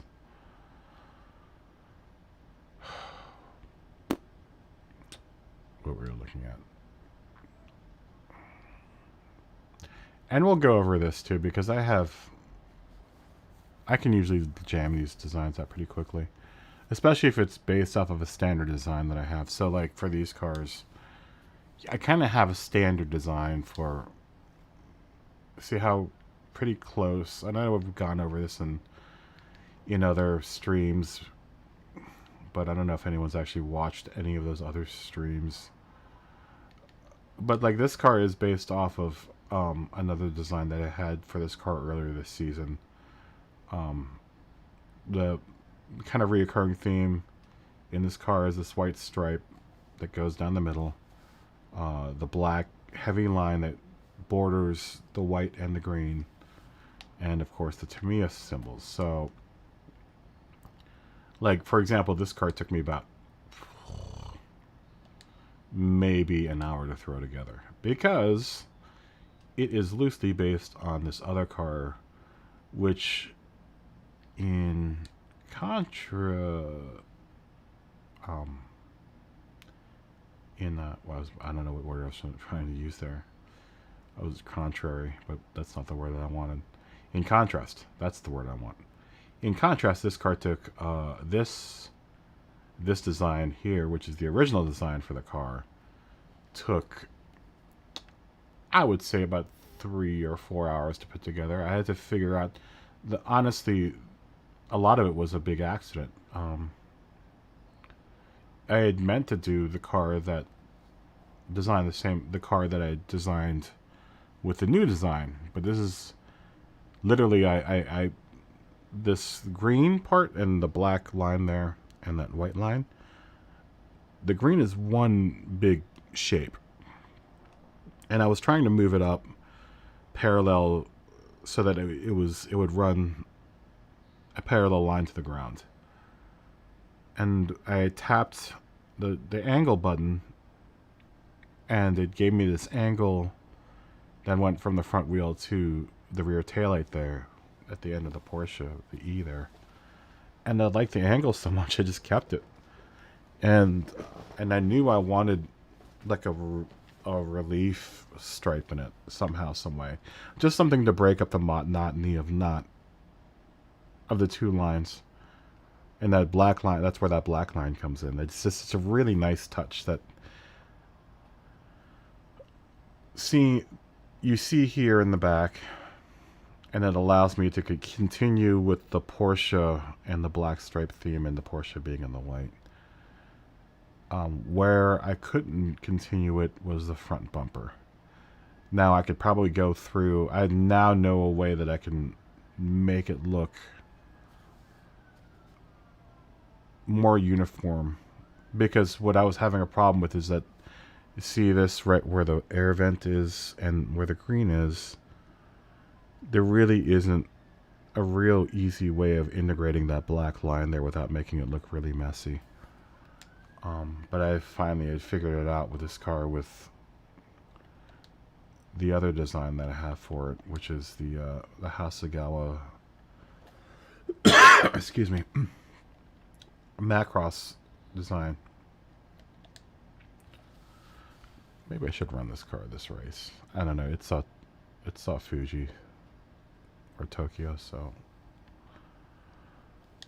But see, I kind of solved it here. It's still that black line. I'm still not completely with it making contact there with that turn signal cover. But it looks better. It looks more uniform, let's put it that way. I also like... I can't point this stuff out to you guys because I don't have a pointer. So I'm just going to have to zoom in. But I do like this profile shot. It looks very much like... I don't know. There's something weird with the front of this... the Cayman that doesn't make it look like a Porsche, but... You know, it looks different from all the Porsches, but the way that I have it, this one kind of liveried off, it kind of looks more like a traditional racing Porsche. I don't know if that makes any sense. I'm a real big fan of solid black lines. It's something they told us not to do in art school for anything, but I really like it because I just like cartoons. And that's kind of a cartoon thing. The one thing that does kind of bug me with Gran Turismo and the livery editor is like trying to get some of these lines right is just a pain in the ass. Like I kind of had to live with the black. See how the red line goes all the way up to its partner line up there with the rest of the sports stripe. But the black one, for some reason, I couldn't get to do it. So I mean, it looks fine how it is. But it would be nice if that line continued up and around, up and over. Did I ever try to fix that? I don't think I ever tried to fix it. I think I tried it once and just got tired of it. This car came out really nicely. I like this design. It's a little busy, but this car needs lots of sponsors, I guess. That's the only way I can Maybe they're a poor team. Maybe they need a lot of sponsors. Or maybe they're a really good team and a lot of people want to put their stickers on their car. I'm also playing around with my logo there. I started doing something with this, but that's what I ended up with. You know, I'm still kind of in, like I said, the early stages of development here. I'm kind of just playing with options with stuff that I have. But anyhow, it is 7 o'clock. And I think it's about time to end the stream. So if you are tuning in to the stream, post-stream, thank you for tuning in. And for all of you that participated in the stream, Jared, and everyone else that raced in the lobby today, thank you so much for being a part of the stream and being part of my day. I hope everyone has a good evening. I hope everyone has a safe evening, and I hope to see you tomorrow. And for everyone that is racing in the Nations Cup races tomorrow, good luck to you guys. But anyhow, I would like to thank my PlayStation for not blowing up, and I would like to thank OBS for not freaking out, and hopefully the audio turned out great for you guys on your side, because it sounds hokey-dory on my side. Anyhow, thank you guys again from the bottom of my heart, and I will talk to you guys tomorrow. Have a good evening.